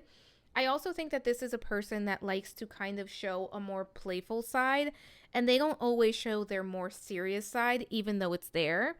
And I think that is in some ways almost like a self-protection, self-preservation of like, I'm just going to keep it light. Sometimes and I think this is something that this person has been doing is working on these communications, but sometimes they kind of come across as like nonchalant when they truly do care and they're truly way more invested than they like to let on to. I also do think that this is someone that is sometimes struggles with like just like the reality of the world and like how the world can be sometimes such an ugly place. So this is somebody that feels like, I act from a place of integrity, and this is someone that struggles to realize that not everybody does, and struggles to kind of sit with the truth that not everybody is going to have the same level of integrity that they do. And I also think that your future spouse, when it comes to their shadow side, there is a level of escapism and avoidance that they kind of sometimes lean into. And I do think that that's part of the reason why sometimes they come across as like so lighthearted, and they don't necessarily share just how much they care or how invested they are, because there is a level of like, just, you know what, everything is fine, everything is good, like I don't care. They do have a little bit of that, even though they do care, and it does take them a little bit to admit how much they care. But I don't think that this would be necessarily in like a romantic relationship. This feels more like in general in their life. They can be a little bit hands off, and they can kind of be a bit nonchalant, though it feels like that is something that they are aware of and working through, because we are asking about what they're working through. And I do think their communication is pretty good, but if anything, they just kind of like to keep people away instead of just being fully transparent and sharing where they are at and what they're feeling and what is coming up for them. So that's something that they're currently working through. And I do think that your future spouse really does not like to argue, really does not like confrontation. Like, this feels like somebody that would avoid that. And sometimes that does not lead to conflict resolution. So that can be a little bit of an issue that they're working through at this time. But pile number 2, let's talk about what attracts your future spouse to you. What is it that they're going to love about you, pile number 2? So for my pile number 2s, what will their future spouse love about them? What is something my pile number 2's future spouse is going to love about them? Bottom of the deck, we have the 10 of Wands. Pile number 2, you are always on the go. You are always on the go. The 10 of Cups, the 9 of Swords, the Knight of Wands. So pile number 2, when it comes to what your future spouse is going to love about you, I think your future spouse is really going to love just how fierce you are. That is the word that's coming through. Like, you are fierce. You are someone that has so much drive, so much like just clarity about what you want to get done and how you're going to get things done. You're somebody who perseveres. You're somebody who is very motivated. I think your future spouse is going to love that about you. Your future spouse is also going to love how caring, nurturing, and loving that you are. Because for my pile number 2s, there's almost like two sides of you. There's the side of you that everyone gets to see that is more fierce, more just no nonsense. And then there is that like family side, that softer side that only those that are really close to you get to see. And I think that your future spouse is going to admire those two sides of you, but I also think that your future spouse is absolutely going to love both sides of you, but especially that more like gentle, soft side.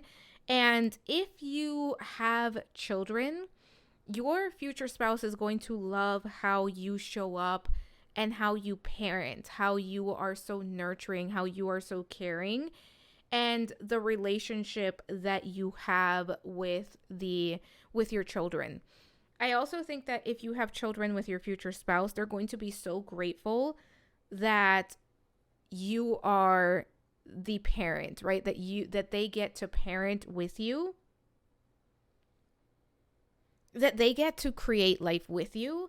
I also do think for this group, there's something about your figure that is very attractive.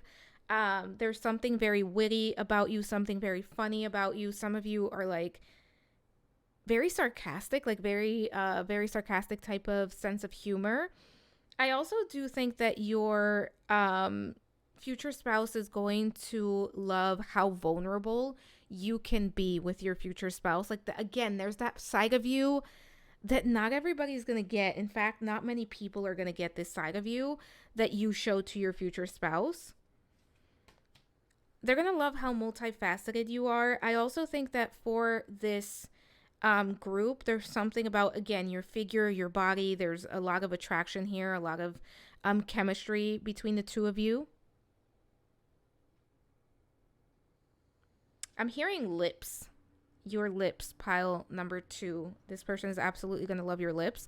Somebody here may wear like a red lipstick, or there's like a very signature color if you wear makeup or if you wear lipstick that you wear that's going to be very attractive to this person. There's something about your body too. Like, there's something about your body that's very attractive to them. Again, that figure.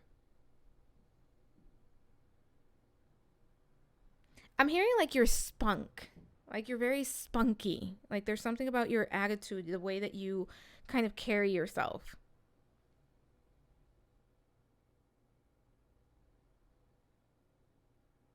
Overall, I do think your future spouse is going to love everything about you, is kind of what's coming through here for my pile number 2s.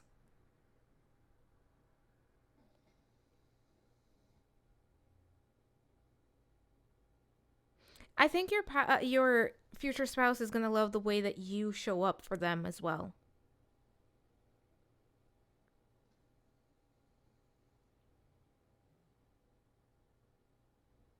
There's something about the way that you dress that's very sexy, or you have a very specific item that your future spouse is absolutely going to love.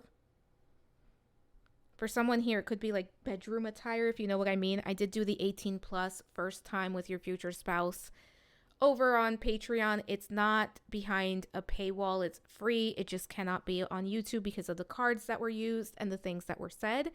Check that out. It's completely free. There's going to be another one September 18th that goes live. So you can join on there as a free member and receive that, or you can view it even if you are not a member, or even if you're not a free member, you can still view it. I do have that setting on there. Pile number 2, let's keep going here. Let's see. So we're going to take a look at what is the spiritual bond. So this could be like a past life connection. This could be divine purpose, soul connection. What is the spiritual bond between you and your future spouse? For my pile number 2s, what is the spiritual bond here? The World card.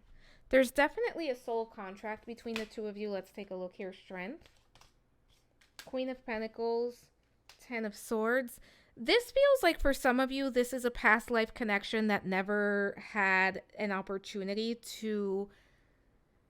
It never had the opportunity to be everything it could have been or everything it should have been. So this feels like a second chance. For some of you, maybe this is a second chance in this current lifetime where maybe you already know who this person is and there's a second opportunity coming through here. Part of your spiritual bond has a lot to do with healing and a new opportunity coming through here. So again, for some of you, it's a past life situation where in a past life you didn't get to live the life that you wanted together. So this is kind of a do-over. This is a second opportunity. For others of you, it could be that you already know who this person is and you had a false start. You are in separation. There is something that kind of kept you apart, and then there is a second chance here. This is going to be a very healing connection. Your spiritual bond has to do with grounding into reality what was only a possibility at some point. You've been manifesting each other. Someone here did an actual ritual around this. Yeah, there's a soul contract between the two of you. Yeah. You're going to be able to create the life that you want together, and it feels like it's a soul contract that you both share. But there's something here that it just wasn't possible, whether it was in a past life or in this current lifetime.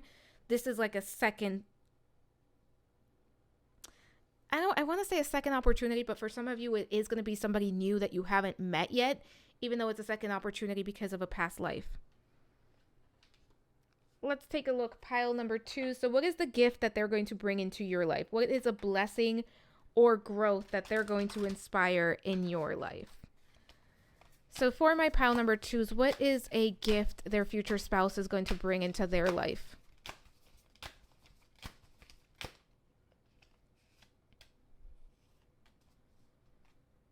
We have the Hanged Man. They're going to teach you how to live life and view life from a different perspective. Page of Pentacles, 9 of Cups, the Star card. Yeah, you wish for this. This is a wish fulfillment coming through. But as far as a gift that they're going to bring into your life, this person is going to be a gift in your life. This person is going to bring in a lot of blessings, a lot of abundance. And they're going to help you slow down. They're going to help you... First and foremost, this person is going to help you by taking on a lot of what you carry, especially for those of you where it feels like you have to be the one responsible, you have to be the one in charge. Like this person is going to come in and they're going to make sure that you're not going at it alone, that you're not the only one that's responsible for everything and everyone. And they're really going to take care of you. They're also going to help you view life from a different perspective. I do think they're going to bring in a lot of like lightheartedness, a lot of fun, a lot of just anything that doesn't make life just responsibilities. They're going to bring in a lot of joy, a lot of healing, and you are going to experience a lot of healing through this relationship. I do feel like a big thing for you, pile number 2, is this is going to help you slow down.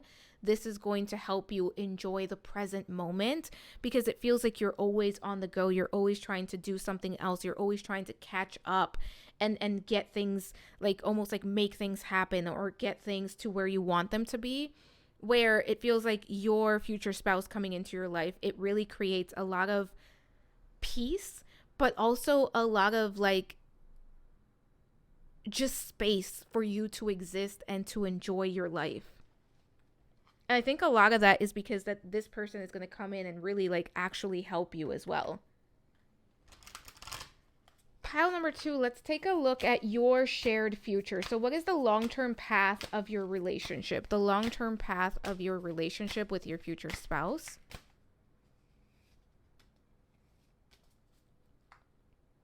Knight of Pentacles, Page of Wands, the Magician, King of Cups. This is going to be a very loving relationship. I do think there's going to be a lot of romance, a lot of adventure, a lot of spontaneity here. I do also think that you both are going to be able to travel, explore together. This feels like a relationship where you are going to be able to build a strong foundation, not only as far as the relationship, but as far as like what you build, like the home, the legacy, the what you leave behind to future generations. This does feel like a relationship that as well, it's like what you create together is unlimited. What you decide you are going to do together is completely unlimited. There is a level of you both get to do whatever it is that you want together, and you both get to explore life and have a good time. It's like a partners in crime type of situation that's coming up here. And I do think for both of you, but especially for you, my viewer, this relationship brings a level of healing where you are not alone. And that keeps coming up for this group, especially for the viewer, where it's like you're not alone. You don't have to go at it alone. You don't have to figure it out alone, because your future spouse is going to have your back.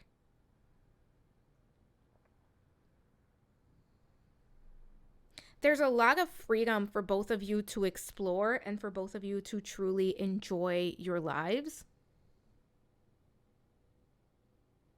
And I do think that as you grow old together, you're going to create a lot of like material abundance. Pile number 2, let's take a look at what we have here. So I'm going to look at these 2 cards at the end, including that card right there. But let's start with the messages of love. Let's see what we have here. Release. Radical acceptance and surrender can help you let go. So right now it's time to see things for what they are, be where you are at, and radical acceptance is what you are being called to do. Also surrender. Allow things to unfold in the way that they are meant to. We also have go slow, take time to get to know each other. So this is something where if you already know this person, allow it to unfold in a very organic way. This is also saying if you haven't met yet, just know that it's coming in. It's probably taking longer than what you would like, but that doesn't mean that it's not happening. Support, lean on your inner circle during this time. And that's one thing about this relationship. It's going to bring in a lot of support. That's coming through. Also, with support, it could be that you meet this person through a friend, through like a loved one, or maybe even an acquaintance. It doesn't even have to be a loved one. But also for my pile number 2s, this keeps coming through. You are somebody that is working so hard and you have so much going on. Don't be afraid to ask for help. Then we have rise above, drama, obstacles, pettiness, find the strength to rise. So if there's anything going on, just remember not everything deserves your attention. And I do think one of the things that your future spouse is going to help you with, especially once you are together, is to figure out what is worth your time and energy. Then we have ego, pride, jealousy, self-preservation, walls, let your guard down. So in order to meet someone, in order to connect with someone, you have to let them in. So if you have some walls up, if you have some very strict boundaries, or if you're in a place where you want this, but you're also not letting anyone get close, it may be time to look at the boundaries. That is obviously not going to resonate for everyone. Only take it if it resonates. With the ego card here as well, one thing that's coming through is, remember, pile number 2, you don't have to make everything happen on your own. We also have loss of self and identity. Discover your true self again. So for this group, it could be that you or your future spouse or both of you are going through a period of self-discovery in order to be able to either reconnect or meet for the first time. All right, let's see. After these 3 cards, we're going to do some charms, we're going to do initials, and we're going to do a little surprise message.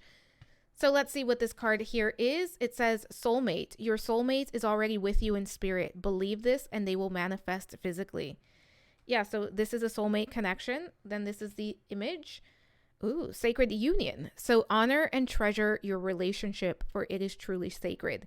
So this could be a divine counterpart. This is going to be a sacred union. We do have the soulmate card. And then this is the image that you picked, and it says power. You instinctively know what is right for you, and you have the power to say no or to walk away at any time. So again, if something isn't right for you, don't entertain it. Don't give it time and energy. At the same time, what you know is right for you, move towards that. All right, so pile number 2, let's do some initials. So I'm going to try to not look and not drop them all. Let's see. There we go. So we have D, E, Q, A, I, B. We also have another I, we have an S, and we have an F. Dave. Is somebody a Dave? Trying to see if I see anything else. Typically, I'm not going to lie, I never see them through the screen. And then when I'm cleaning up, I start to see a bunch of things. But if you see something, put it in the comment section. And those could be initials if you see a word, if you see anything that stands out to you. We're also going to do some charms from the Love is Eternal. All right, let's take a look. There we go. All right, pile number 2, let's take a look. We have the heart, so a lot of love coming through here. We also, we have the turtle. So I do think that this is going to be a relationship that builds up over time. This doesn't feel like either of you rush through anything. And that's coming through very, very loud here. We have the bow. I do think that you both are going to fit together perfectly. It's very interesting. We have 2 bows. For someone here, there is a spirit baby. It could be a little girl coming through. It could be 2 children coming through here. Only take that if it resonates. Also with the bow, this is going to be almost like a perfect union as far as like how your energy levels, how you interact with each other, how you get along. But it does feel like this is a gift from spirit that spirit is sending. We have the unicorn here. This is going to be magical. This is going to be a magical connection relationship. And this person is going to be your unicorn and you're going to be their unicorn. We also have the paw. So you're probably going to have a pet with this person. This is also saying trust your instincts when it comes to the relationship. We have the angel wing. So divinely guided. This is also a sacred union. So working with the angels can be very helpful. We have the love. So a lot of love here. Philadelphia could also be significant. Love Park specifically. We also have, what is this, a dove? So a lot of guidance, a lot of peace, a lot of love in this relationship. We also have the dragonfly. So this person is going to be a light in your life and you're going to be a light in theirs. And we also have the leaf. So a lot of time in nature, but also I do think for this group, there's a lot of traveling, a lot of exploring in this connection, in this relationship. But pile number 2, we're going to pull some. These are like quotes. I'm trying to. Okay. 2 more. So these could be quotes. This could be from a book. This could be just something that to give you to ponder. Let's see what we have here.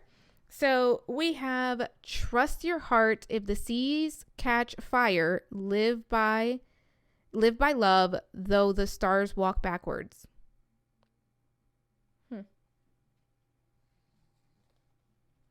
Then we have, even after all this time, the sun never says to the earth, you owe me. Look what happens with a love like that. It lights up the whole sky. And I think that's one thing that there's a lot of support in this pile. Art and love are the same thing. It's the process of seeing yourself in things that are not you. That's beautiful. And I think one thing is when you meet your future spouse, you're going to see yourself through that lens, and it's going to be very beautiful. Then finally, we have, you can't measure the mutual affection of two human beings by the number of words they exchange. So a very special connection, a very powerful connection for the two of you. But pile number 2, that is what I have for you. Don't forget to comment, like, subscribe, hit the notification bell. Let me know what you thought in the comment section. Let me know if you have any suggestions for future videos. I do have a running list. Stay tuned for the poll. It is up every Monday as to what we're going to cover next. I don't know if I said this, but share the video if you think it's worth sharing. All of those things help me out so much. But pile number 2, thank you for being here. Thank you for allowing me to read for you. I am sending so much love, so many blessings, and I hope to talk to you soon. Bye for now. Hello, pile number 3. Welcome to your reading. This is going to be your reading if you were drawn to this card right here. So I'm going to place this over here. This is part of your reading. It will be revealed at the end, but we're going to get started with other cards first. So I did do a reading breakdown at the beginning. I highly suggest that you check that out, as it's going to tell you exactly what you can expect from the reading. Also, as a reminder, it is a general reading. Take what resonates, leave the rest behind. You know yourself best. If it does not fit, do not force it to fit. And for this reading, I'm going to look at your energy and the energy of your future spouse. My intention is that you, my viewer, are going to be on the left and your future spouse is going to be on the right. Sometimes it can be that the energies are flip-flopped, so you could be here and they can be here. But if this doesn't sound like you and this doesn't sound like you, try choosing a different pile, because this may not be your pile. Also, one thing that tends to happen is sometimes you can identify with both people, and that can be because, typically speaking, when we are dealing with soulmates, we do mirror one another. But let's get started here. So for person number 1, we have the frog, the dragonfly, and transcend. And for person number 2, we have the zebra. We also have the black egg. And we have boundaries. So pile number 3, I am going to start by talking about the person on the left, which is going to be the frog person. And I am going to refer to the other person as the zebra person. So I do want to mention some zodiac signs that are here based on the elements on the card. So for the frog, that is water energy, Cancer, Scorpio, Pisces. The dragonfly is air energy, Gemini, Libra, Aquarius. We have the transcend card, which I would say is a little bit of like air energy, Gemini, Libra, Aquarius. And we're going to talk about the zebra when we get there. So for my pile number 3s, this frog person, this is someone that feels like they are very spiritual. This is also somebody that has a very healing type of energy to them. So this could be somebody that does work as a healer. This could be somebody that does something that is like a helping career type of thing. But regardless, something about the frog's energy is very healing, very cleansing. And I do think that this is someone that is very good at figuring out what it is that they need to do for themselves to center themselves, to ground themselves. With the frog person here, I do think this is somebody that tends to take on a lot of responsibilities and tends to take on a lot of energy. So for some, this could be somebody that identifies as an empath. But for this frog person, there is almost an energy here of somebody who wants to do everything, right? Someone who wants to take on everything they possibly can, and someone who tends to feel responsible. So one thing about the frog person is that it's very important to continuously check on your energy if you are the frog person, because your energy can become depleted, especially if you aren't careful with everything that you are taking on. With the frog person, I do think that this is someone that has a very powerful and active third eye. So this could be somebody that is clairvoyant. This is someone that feels like they have a lot of spiritual gifts, but clairvoyance is the one that's coming through here very clearly. I also do think that this is somebody that tends to overwork themselves and push past their limits. So sometimes this is somebody that can really kind of deplete their energy and need a little bit of a timeout to recharge and regroup. I also do think that the frog person has a lot that is typically going through their mind. So this feels like somebody that has a very active imagination, a very busy mind. This could be somebody that tends to overthink. This is somebody that can become overwhelmed. But I also think that this frog person is also someone that is very good at taking care of others. There's something very caring about the frog person. I also do think that the frog person is the type of person that is always going to step up and be there for others. Even when it comes to strangers, it feels like this is the type of person that is going to show up and try to support others. And a stranger is only somebody, a friend that this person hasn't met, is kind of the energy that's coming through. Or even if it's not that this frog person wants to be friends, or it's somebody that becomes a friend, this is somebody who has a lot of kindness and somebody who is very good at putting themselves in other people's shoes. I do think that the frog person is someone that has had to forgive either themselves or other people. And there's something very, almost like very warm about this person's energy. And another thing that's coming through is this frog person. For some, it could be that this person is like a therapist, or this person has been to therapy, but this is somebody that has a very healing energy and somebody that has done a lot of work, especially around the shadow self. I also do think that the frog person is very good at seeing and understanding other people's perspective.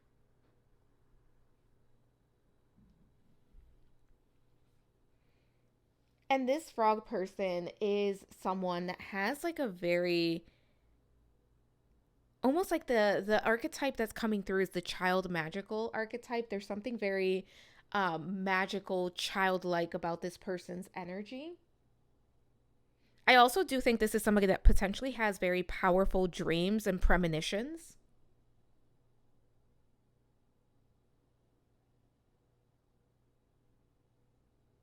This is someone that may have some sort of like spiritual practice or like a meditation practice.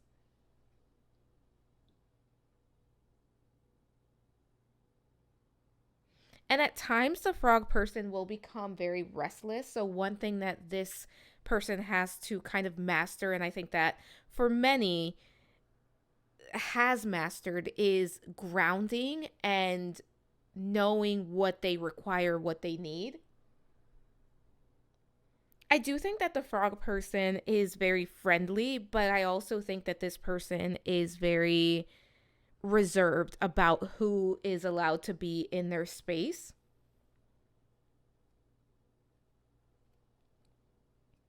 And one thing that's coming up for this frog person is their desire to transform anything that is not in their highest and greatest good. So, this is somebody who's going to do the work.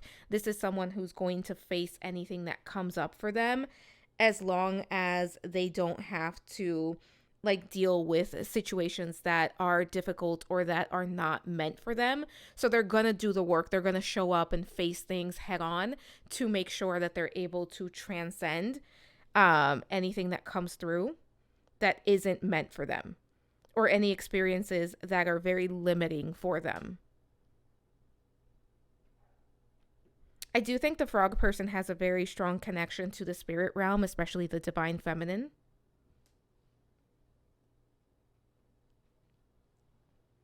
But let's talk about the zebra person. So, with the zebra person, this is a fire energy card. So, Aries, Leo, Sagittarius. With the black egg, this is a spirit card in this deck. So, all 12 zodiac signs are represented.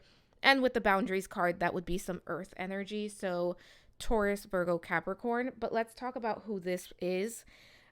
Your future spouse, and it could be you, but my intention is that the zebra is your future spouse. This feels like somebody who is also very much connected to their third eye chakra, but also their throat chakra. With the zebra being here, this is somebody who is very creative, but also very eccentric.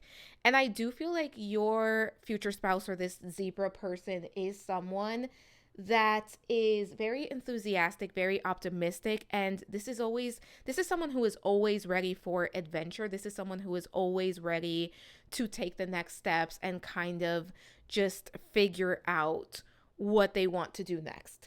With the zebra being here, I also think that I keep wanting to say your future spouse. I want to talk about this zebra person in a more neutral sense in case some of you identify as a zebra. But with this zebra card being here, this is someone who is very caring. I do think that this person has interest. Like, this is somebody who would probably volunteer their time. This is someone who has a cause that is near and dear to their heart. This is also someone who enjoys like expanding their worldview.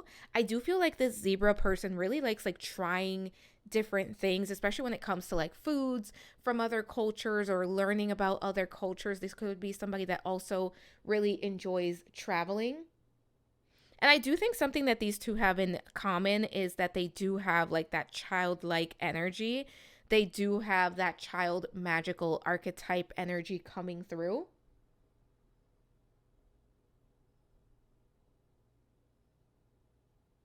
I also think that the zebra person is someone that really likes to stand out in some way. There could be something about the way that they dress that is very eccentric that's coming through here. There is heavy Aquarius energy coming through for the zebra person. This could be someone that works in healthcare. I'm actually getting that for both of these people, but especially the zebra person.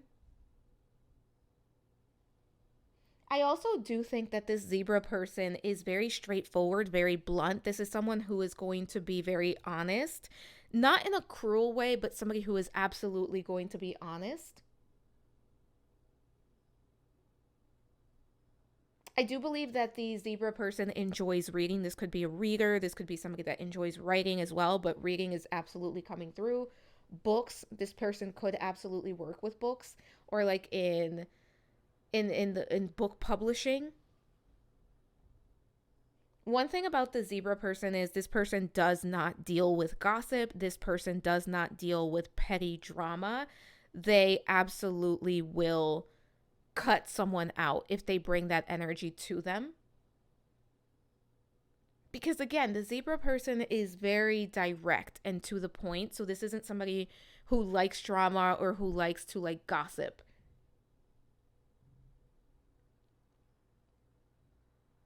I do feel like the zebra person has a strong connection to themselves. Like, this feels like an extrovert, but it feels like somebody who has a deep inner world, a deep inner connection to self, and a deep understanding of self as well. I also think that this zebra person is somebody who holds themselves to a high degree of integrity, and they make sure that even when no one is looking, they are still acting from a place of integrity.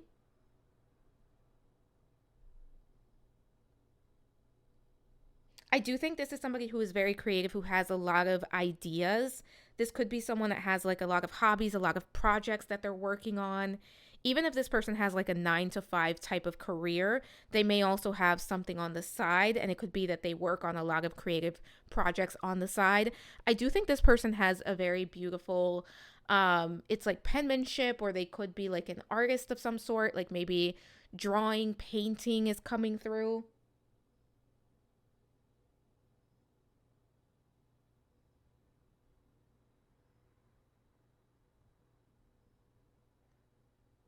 And I do think this person really enjoys like having deep conversations.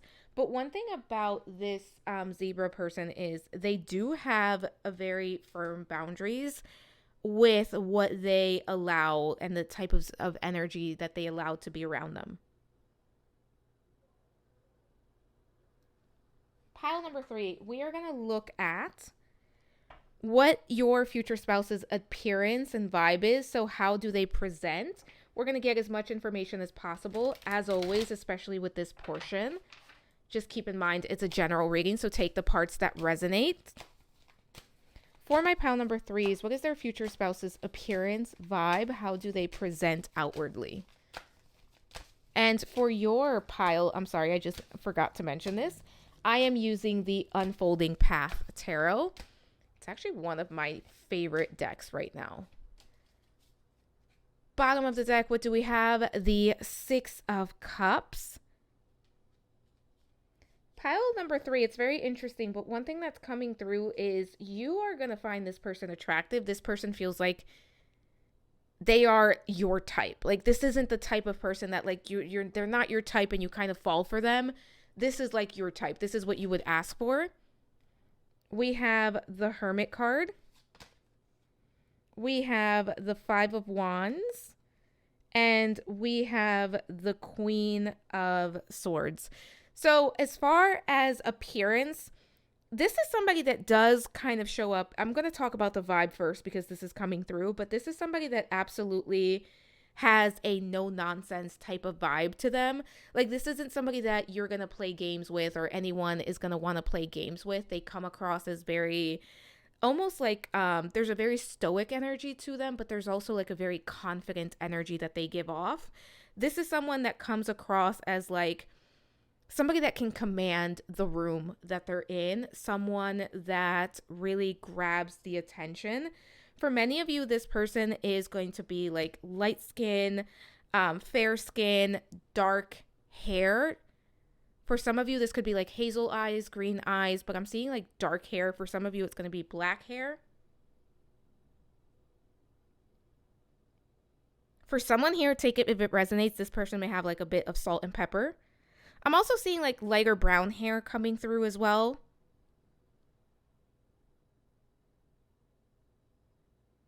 There's something about this person's nose that is like very cute. They may have like a little like something about the nose is coming through as like very cute.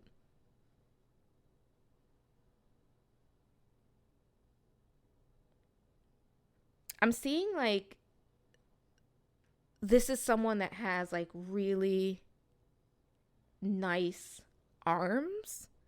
Could be biceps.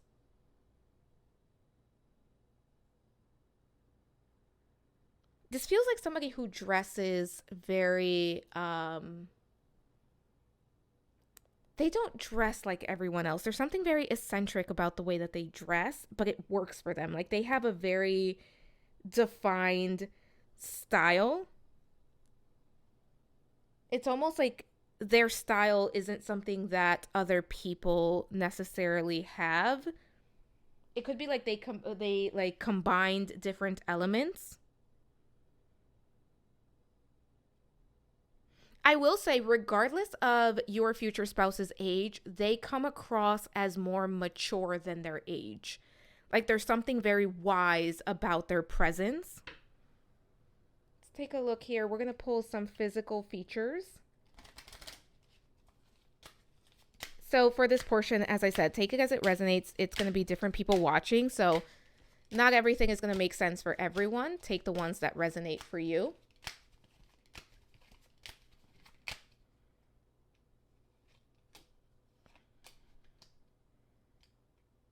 I was going to say it's that. Actually, I want to take that one too. Bottom of the deck, what do we have? Muscular build. So for some of you, this person is absolutely going to have a more muscular build. Let's see what else we have here. Long hair. We also have dyed hair, wavy hair. Something about the hair is coming through. Freckles. We also have green eyes. I got hazel eyes and full lips.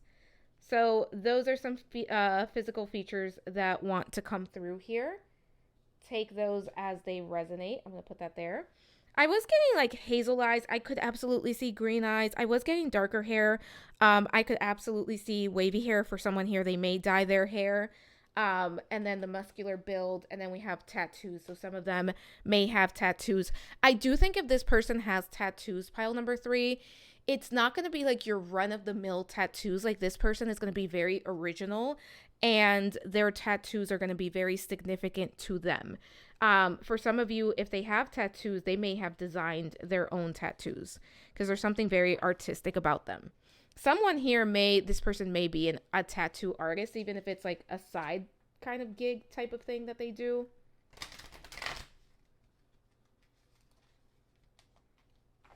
I also think if they have tattoos, they're kind of very well, like not hidden, but they can be hidden is what's coming through.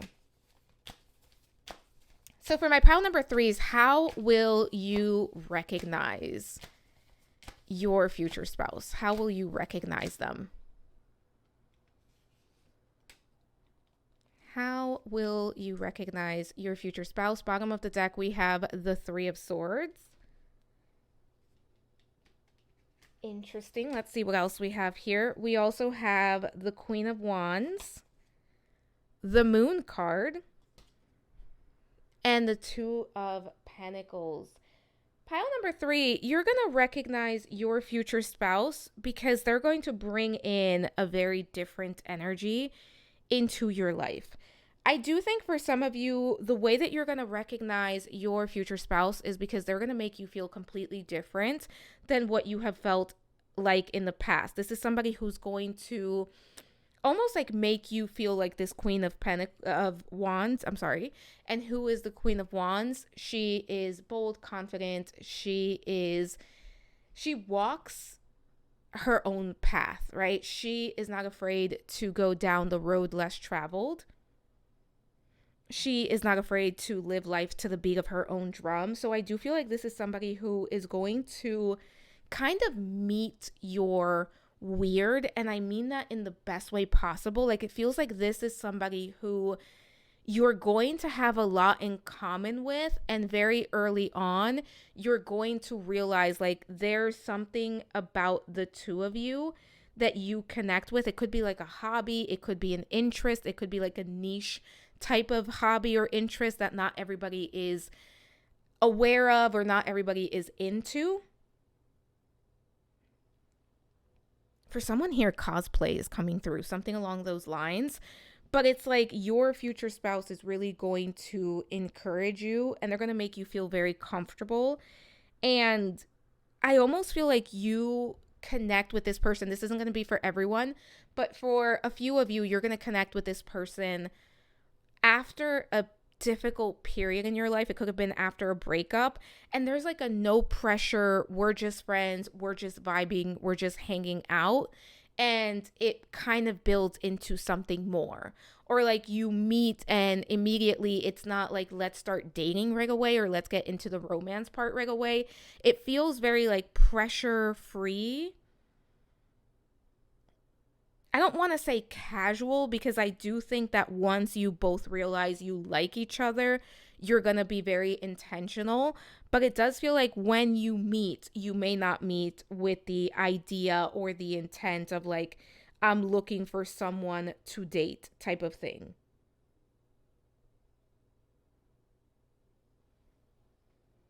And I do think that you're going to recognize your future spouse through your third eye, through your clairvoyance. There's going to be some sort of recognition here.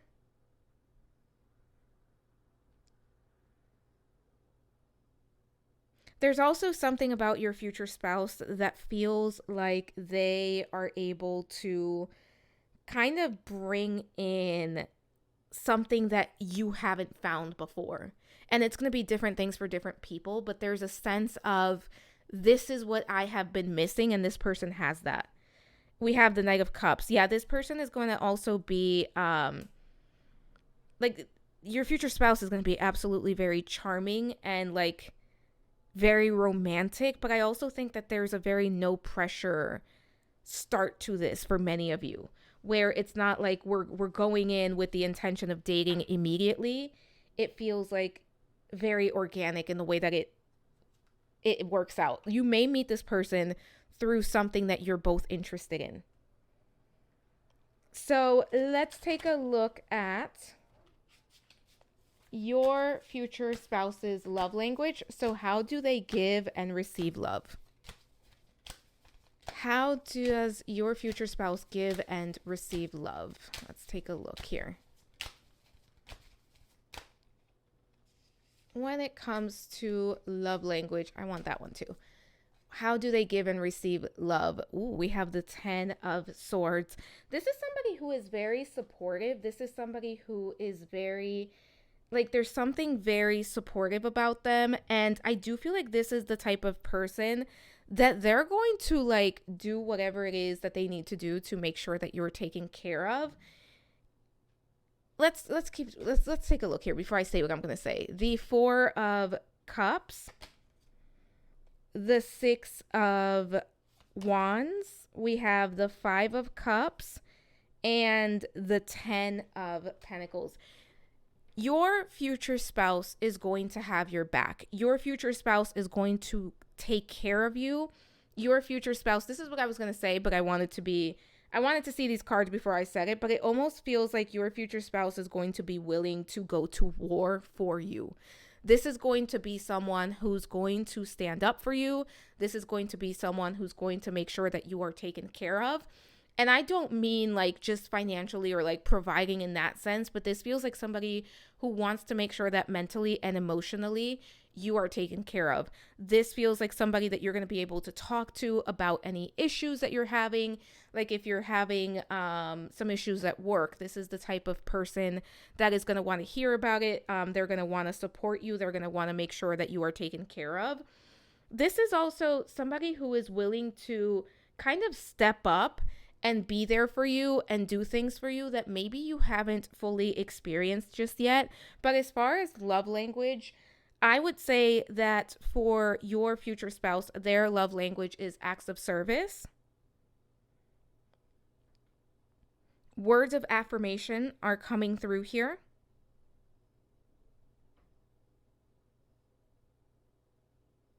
And I do think physical touch is a player here, but I would say acts of service is their main love language, especially when they show up and how they show love.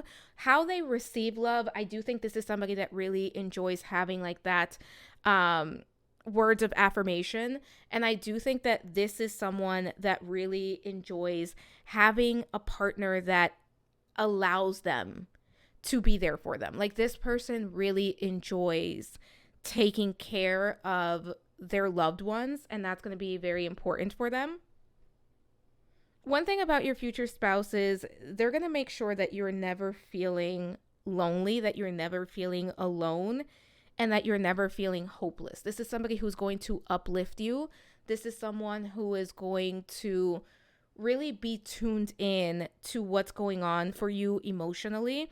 And especially if you are the frog and your future spouse is the zebra, I do think this is somebody who's going to understand that sometimes you take on too much energy, or sometimes you're more sensitive than others, or there's times where you just need a timeout or a break, or maybe for some of you it could even be like maybe there's a level of anxiety or stress that kind of plays into your moods, or like maybe you describe yourself or you would identify as a highly sensitive person or an empath.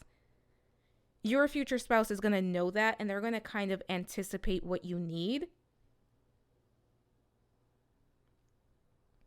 This is very specific, so only take it if it resonates. But if you deal with like a health issue, your future spouse is going to, like, their love language is going to be making sure that you are taken care of and making sure that you have everything that you need, all of the support that you need. There's something very uplifting about your future spouse. Yeah, they're going to make sure that you don't have to worry. Like, they're going to want to take a lot of your stress on. Let's take a look at their values in love. So, what do they want in love and relationships? What are their values in love for your future spouse?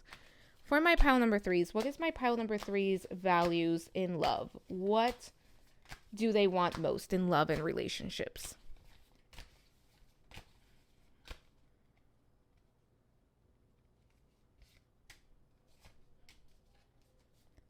All right, pile number three, we have the Two of Swords. We also have the Knight of Pentacles, the Eight of Swords, and the Ace of Cups. Sorry, I was not saying that cups there for a minute, or that cup there for a minute.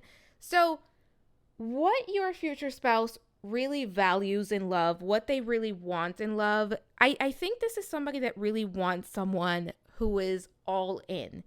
This is someone who wants somebody who's not going to play about them or about the relationship. And I know this kind of is a given, but one thing that your future spouse is going to value in a relationship is honesty and someone who can be faithful. I do think that this person has been burned in the past, so that is something that is super important to them, to choose someone and to be in a relationship with someone that is going to be honest, faithful, someone who is going to be very intentional about the relationship and someone who's going to prioritize the relationship. This is somebody who does not like wishy-washy energy. This is somebody who's not going to deal with someone who's like back and forth, up and down, hot and cold. So that is something that they value. And I also think that that is a way that they show up in a relationship as well, is by being very intentional. I also think that what your future spouse values in a relationship is having a relationship and finding someone who is going to be committed to the relationship, someone who has similar outlook for the future, and someone who knows exactly what it is that they want. Like, this person is willing to put in not all of the work. Obviously, it's a two-way street, but this is somebody who's willing to put in the work as long as they find their person is doing the same exact thing. One thing I also think that your future spouse is going to value in a relationship is having a partner and being a partner, because I think that this is somebody who's going to, the things that this person values is also what this person brings to the table. But I think that your future spouse is absolutely going to value being in a relationship where there's accountability and there is a focus on forward movement instead of focusing on what went wrong or who was to blame. That's not to say that this person cannot take accountability, but that's to say this is not somebody that likes to deal with petty drama. This is not somebody who likes to deal with like childish, it was your fault, or like have those resentments that build up in a relationship. That's coming through as well. And I also think that what your future spouse really values in a relationship is being with a partner who is very strong and being with a partner who is not going to allow life to bring them down. Like, yes, life is going to have challenges, but having a partner that is strong, having a partner that understands that it's up to us what we make of life, I think is going to be very important for your future spouse.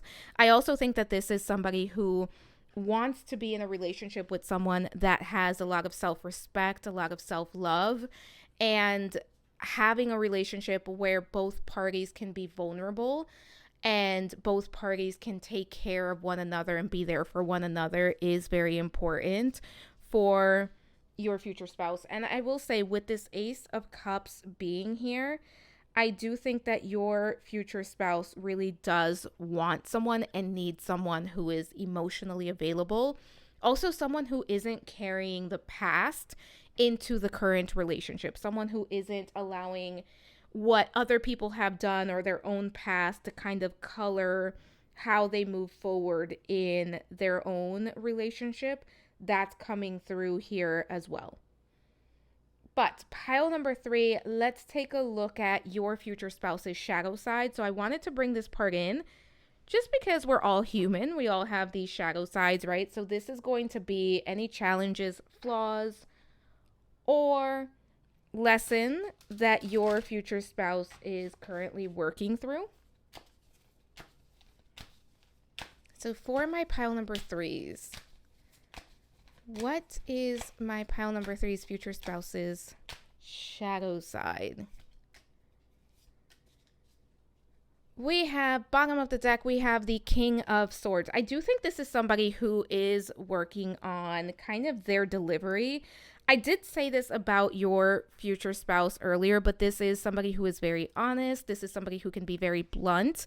And I did say that they're absolutely not someone who's going to be cruel, but I do think that they are learning how to deliver their truth and their messages in a way that is not super hurtful, or in a way that comes across as not gentle, because I don't think this is somebody who's going to necessarily baby someone, but I do think they are learning how to kind of figure out how to communicate in the best way possible.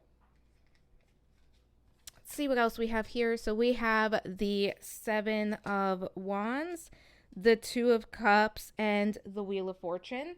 So when it comes to your future spouse's shadow side, what they're currently working on, what's going on, any challenges or flaws that they're working on, I do think this is somebody that can be a bit rough around the edges at times.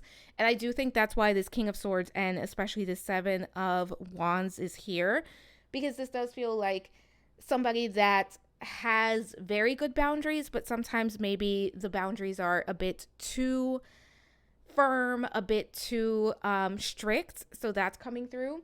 So I do think that your future spouse is working on their delivery and also their receptivity of when things, when there are disagreements, especially when it comes to like their work life and like their professional life. I think this is where this shows up more often than not. This is somebody who's trying to work on like just that, how they receive criticism, how they deal with being challenged.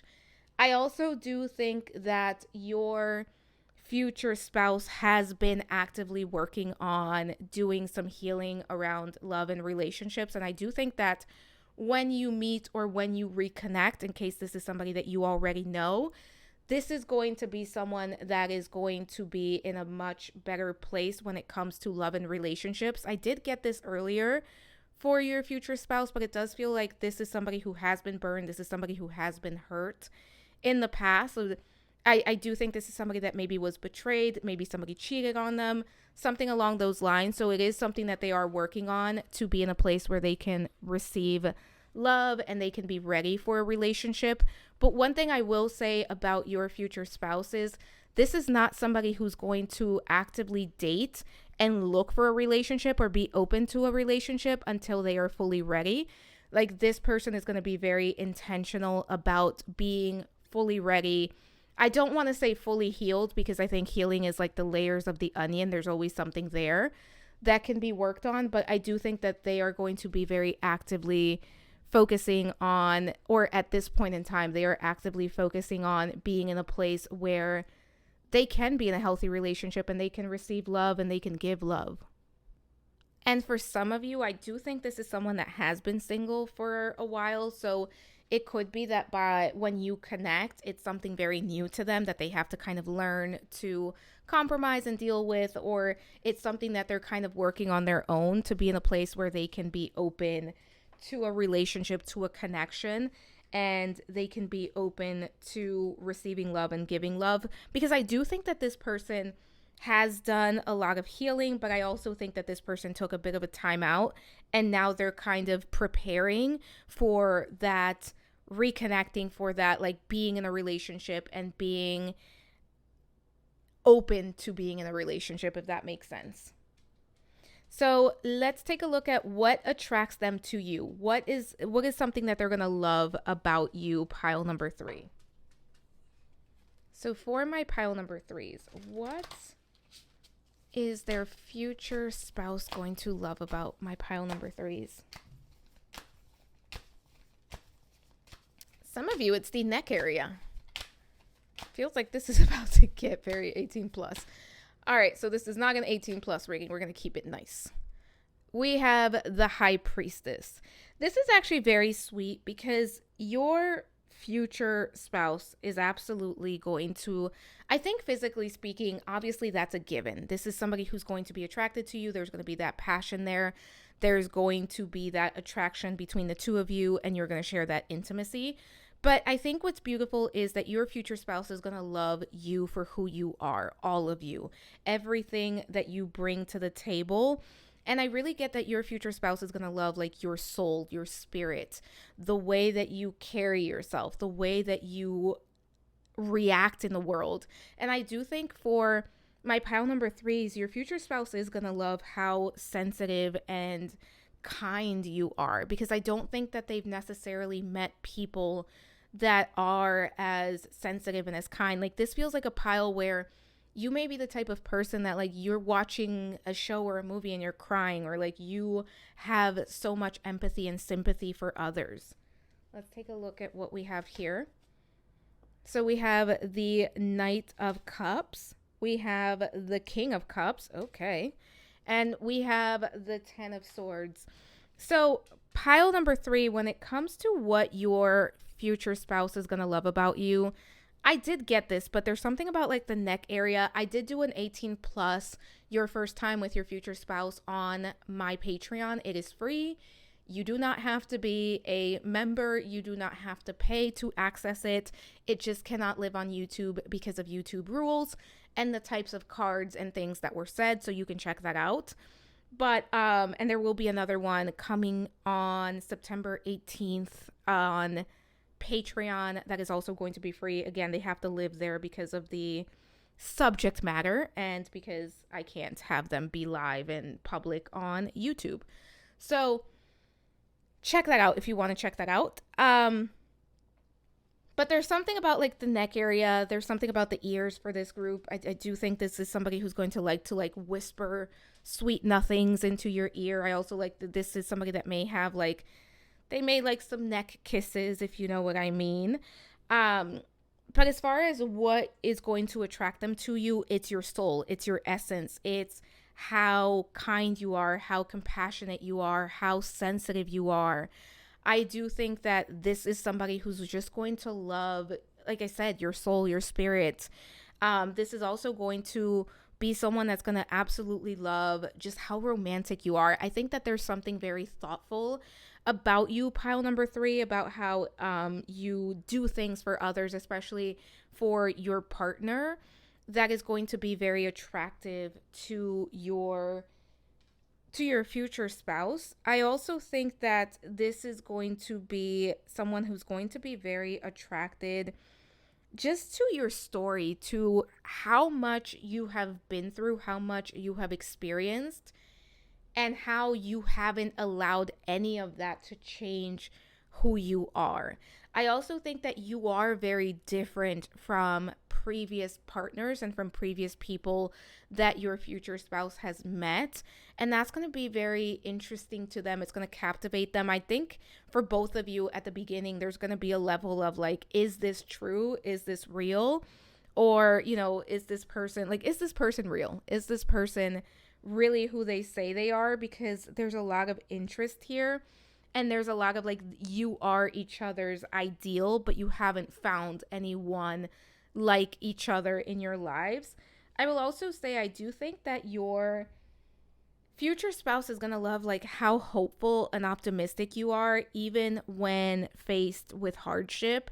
You find a way to like find hope and to lean on your faith, to lean on your beliefs is what's coming through here. So, what is the spiritual bond between you and your future spouse? And we're going to look at past life. This could be past life, this could be divine purpose, this could be the type of soul connection that you have. For my pile number threes, let's take a look here.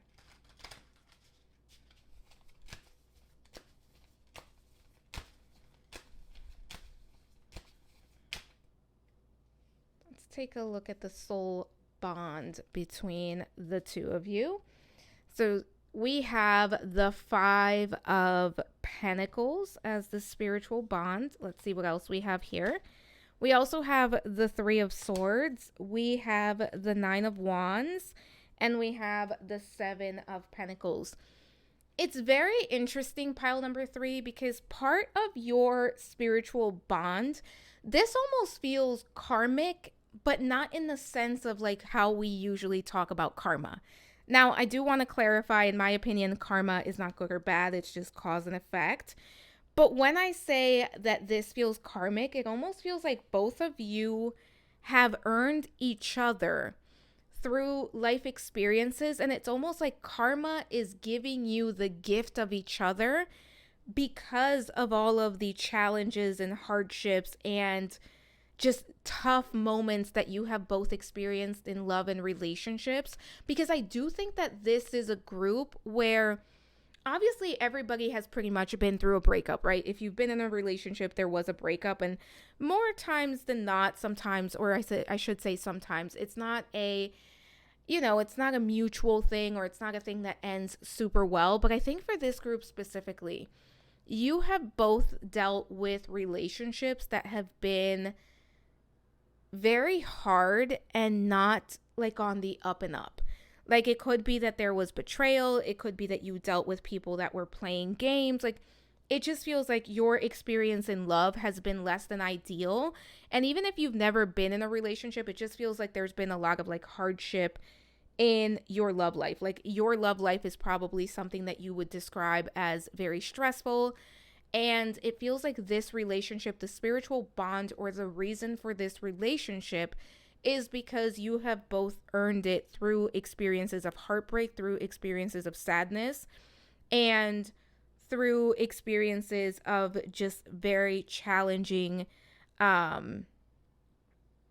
experiences in love. And I will also say, I do think for both of you, there is a sense of like loneliness that is coming through here, where it could be that you've been single for a long time, or for someone here, it could even be that you've never been in a relationship. And there's a sense of like feeling left out, feeling like you're never going to find your person, or like people don't understand you. And that is the spiritual purpose of this relationship, to give you what you deserve and to give you what you've worked very hard for. Because I think for both of you, you both have done very hard work in order to be able to find one another. Pile number three, let's take a look at the gift that they're going to bring to your life. So what are the blessings and growth that they are going to inspire in your life? For my pile number threes, what are the gifts that their future spouse are going to bring to my pile number three's life?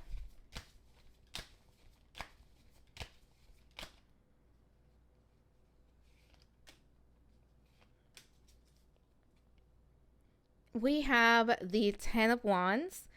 They're going to make your life easier by being around. Like, I think for both of you, what you're going to experience is that like true partnership, like building something together where you're not alone, where you can count on one another. The Page of Swords, the Hanged Man, and the Queen of Cups. So pile number three, what your future spouse is going to bring into your life is a sense of hope, a sense of happiness and joy. And I think your future spouse is also going to be like this sense, bring in this like almost like this new beginning.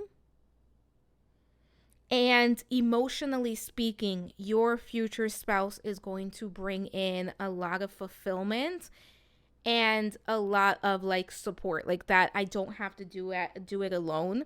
I also think that your future spouse is going to help you see your life from a different lens and experience your life from a different lens, especially when it comes to relationships. Like, I think for many of my pile number threes, there's been this desire for a relationship and a partnership. But I also think there may have been doubts of, like, is this actually going to happen for me? And what you're going to find is, yes, it's real, it exists, and it's available to me. And I am going to welcome it in, and I am going to recognize just how blessed I am to have this. And one thing, pile number three, your future spouse is going to make you, like, they're going to help you feel loved. You're going to feel their love. You're going to feel their gratitude for you and the attention that they bestow on you. And that's going to bring in a sense of confidence. Pile number three, this is like a glow up. That's what this is. This is like a glow up through love, where people are going to be able to see you glowing once this person is in your life. Let's take a look at your shared future. So the long-term path of your relationship with your future spouse. For my pile number threes, what is the shared future here? What is the long-term path of this relationship?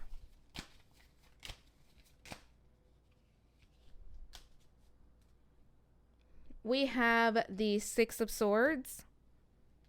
This is going to transform both of your lives. We also have the Two of Wands. Yeah. The Sun card. Okay. And the Ten of Wands. Pile number three, when it comes to the long-term path of your relationship, this is going to be a relationship that is going to shift both of your lives. The trajectory that you are on before and after meeting each other is going to be completely different. This does feel like meeting each other is going to change your lives in very significant ways. We do have the Sun card here at the center of this, so there's a lot of joy, a lot of happiness, a lot of fulfillment for both of you. Like, this relationship is going to make you both so happy. I also think that this relationship is going to cause a little bit of a shift in your plans for the future. Like, this could be a relationship where you both end up living in a completely different place than what you had originally planned, or one of you ends up relocating for the other.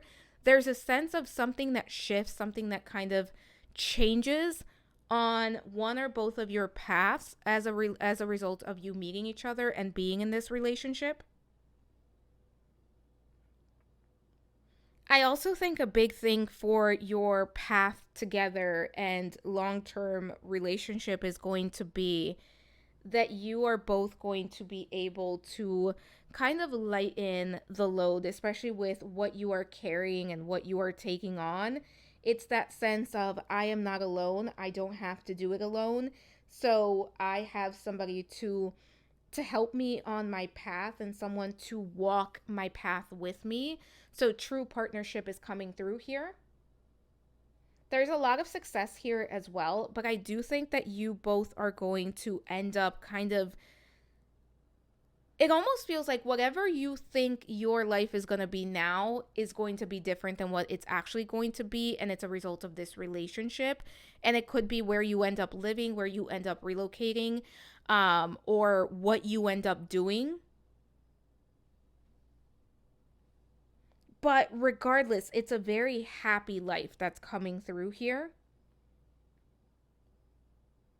And there's going to be a lot of adventure that you two go on, like a lot of exploring, a lot of, I do think, travel for this group, but also a lot of just doing things together and discovering different aspects of yourselves as a result. Yeah, there's that shift. And look at that Ace of Swords there. Yeah, there's something that happens as a result of you two connecting that kind of changes both of your paths. It's going to be different things for different people, but it is going to be a good thing. Like, it feels like a positive thing. Pile number three, let's start looking at the Oracle cards. We're going to start with these. So we have decision. It is time to decide about this relationship. Very interesting. So for some of you, get clear about what it is that you want. If you want a relationship, but you're kind of on the fence, or you keep telling yourself it's not going to happen, stick to I want a relationship and I want to meet my person. Also, if there's somebody in your life and it's kind of up and down, wishy-washy, and this person isn't giving you all that you need and deserve, it may be time to make a choice. Speaking of rejection, this rejection is actually divine protection. I do feel for this group that right before you meet, or around the time that you meet, or like leading up to you meeting your future spouse and connecting with your future spouse, there may be a heartbreak for you, for them, or for both of you. I think this card is confirming that, and we've talked about that throughout the reading. If something is not giving you what you need, what you deserve, what you expect, it is okay to say this isn't for me. Also, if there is a breakup or there's somebody that kind of leaves your life, remember, rejection is divine protection, and it's going to get you closer to where you actually want to be. Marriage, this relationship is moving towards a sacred union. So you will have your marriage partner, you will connect with your person. For those of you where if you know who this is, there may be a decision coming up soon. But I think for most of you, this is going to be someone new. Let's see what else we have here. So we have receive, open-minded, abundant, ready. It's your time to receive. When you are both ready to receive, this will show up for you. We also have blessings, protection, attention, love. Your guides are always with you. Yeah, there's a blessing that's trying to come through. And lessons, knowledge, understanding. Look for the lesson in the situation. If there's anything that needs to be processed, if there's anything that you need to deal with, this is the time to do it so that you can receive this blessing. Take that as it resonates. Let's see what cards we have here. So this is the image. And we have criticizing one another will only lead to further unhappiness. Love and accept each other as you are, and your relationship will magically transform. Just trying, okay. Sorry, I didn't know if there was anything showing in this card. That is the image. And then we have passion. A magnetic and seductive quality surrounds you at the present. Enjoy it. So this is a good time to attract in your partner. And this is the card that you chose. After this, we're going to do initials, charms, and then a little surprise, and then we'll end it. But let's see what we have here. Let there be closeness between you, but always give each other space. Love never claims, it simply allows and gives. That's a beautiful sentiment. All right, pile number 3. Let's do some initials. All right, let's see. I'll be honest, for the previous 2 readings, I haven't seen anything significant come through as far as like words. But let's see what we get for you, pile number 3. And these could just be initials. So we have E, I, O, Elio, S, I, talk about eyes, R, S. This is going to be a serious relationship. For some reason, I saw serious. I know the U isn't there, but that came through. SSRI. Somebody here may...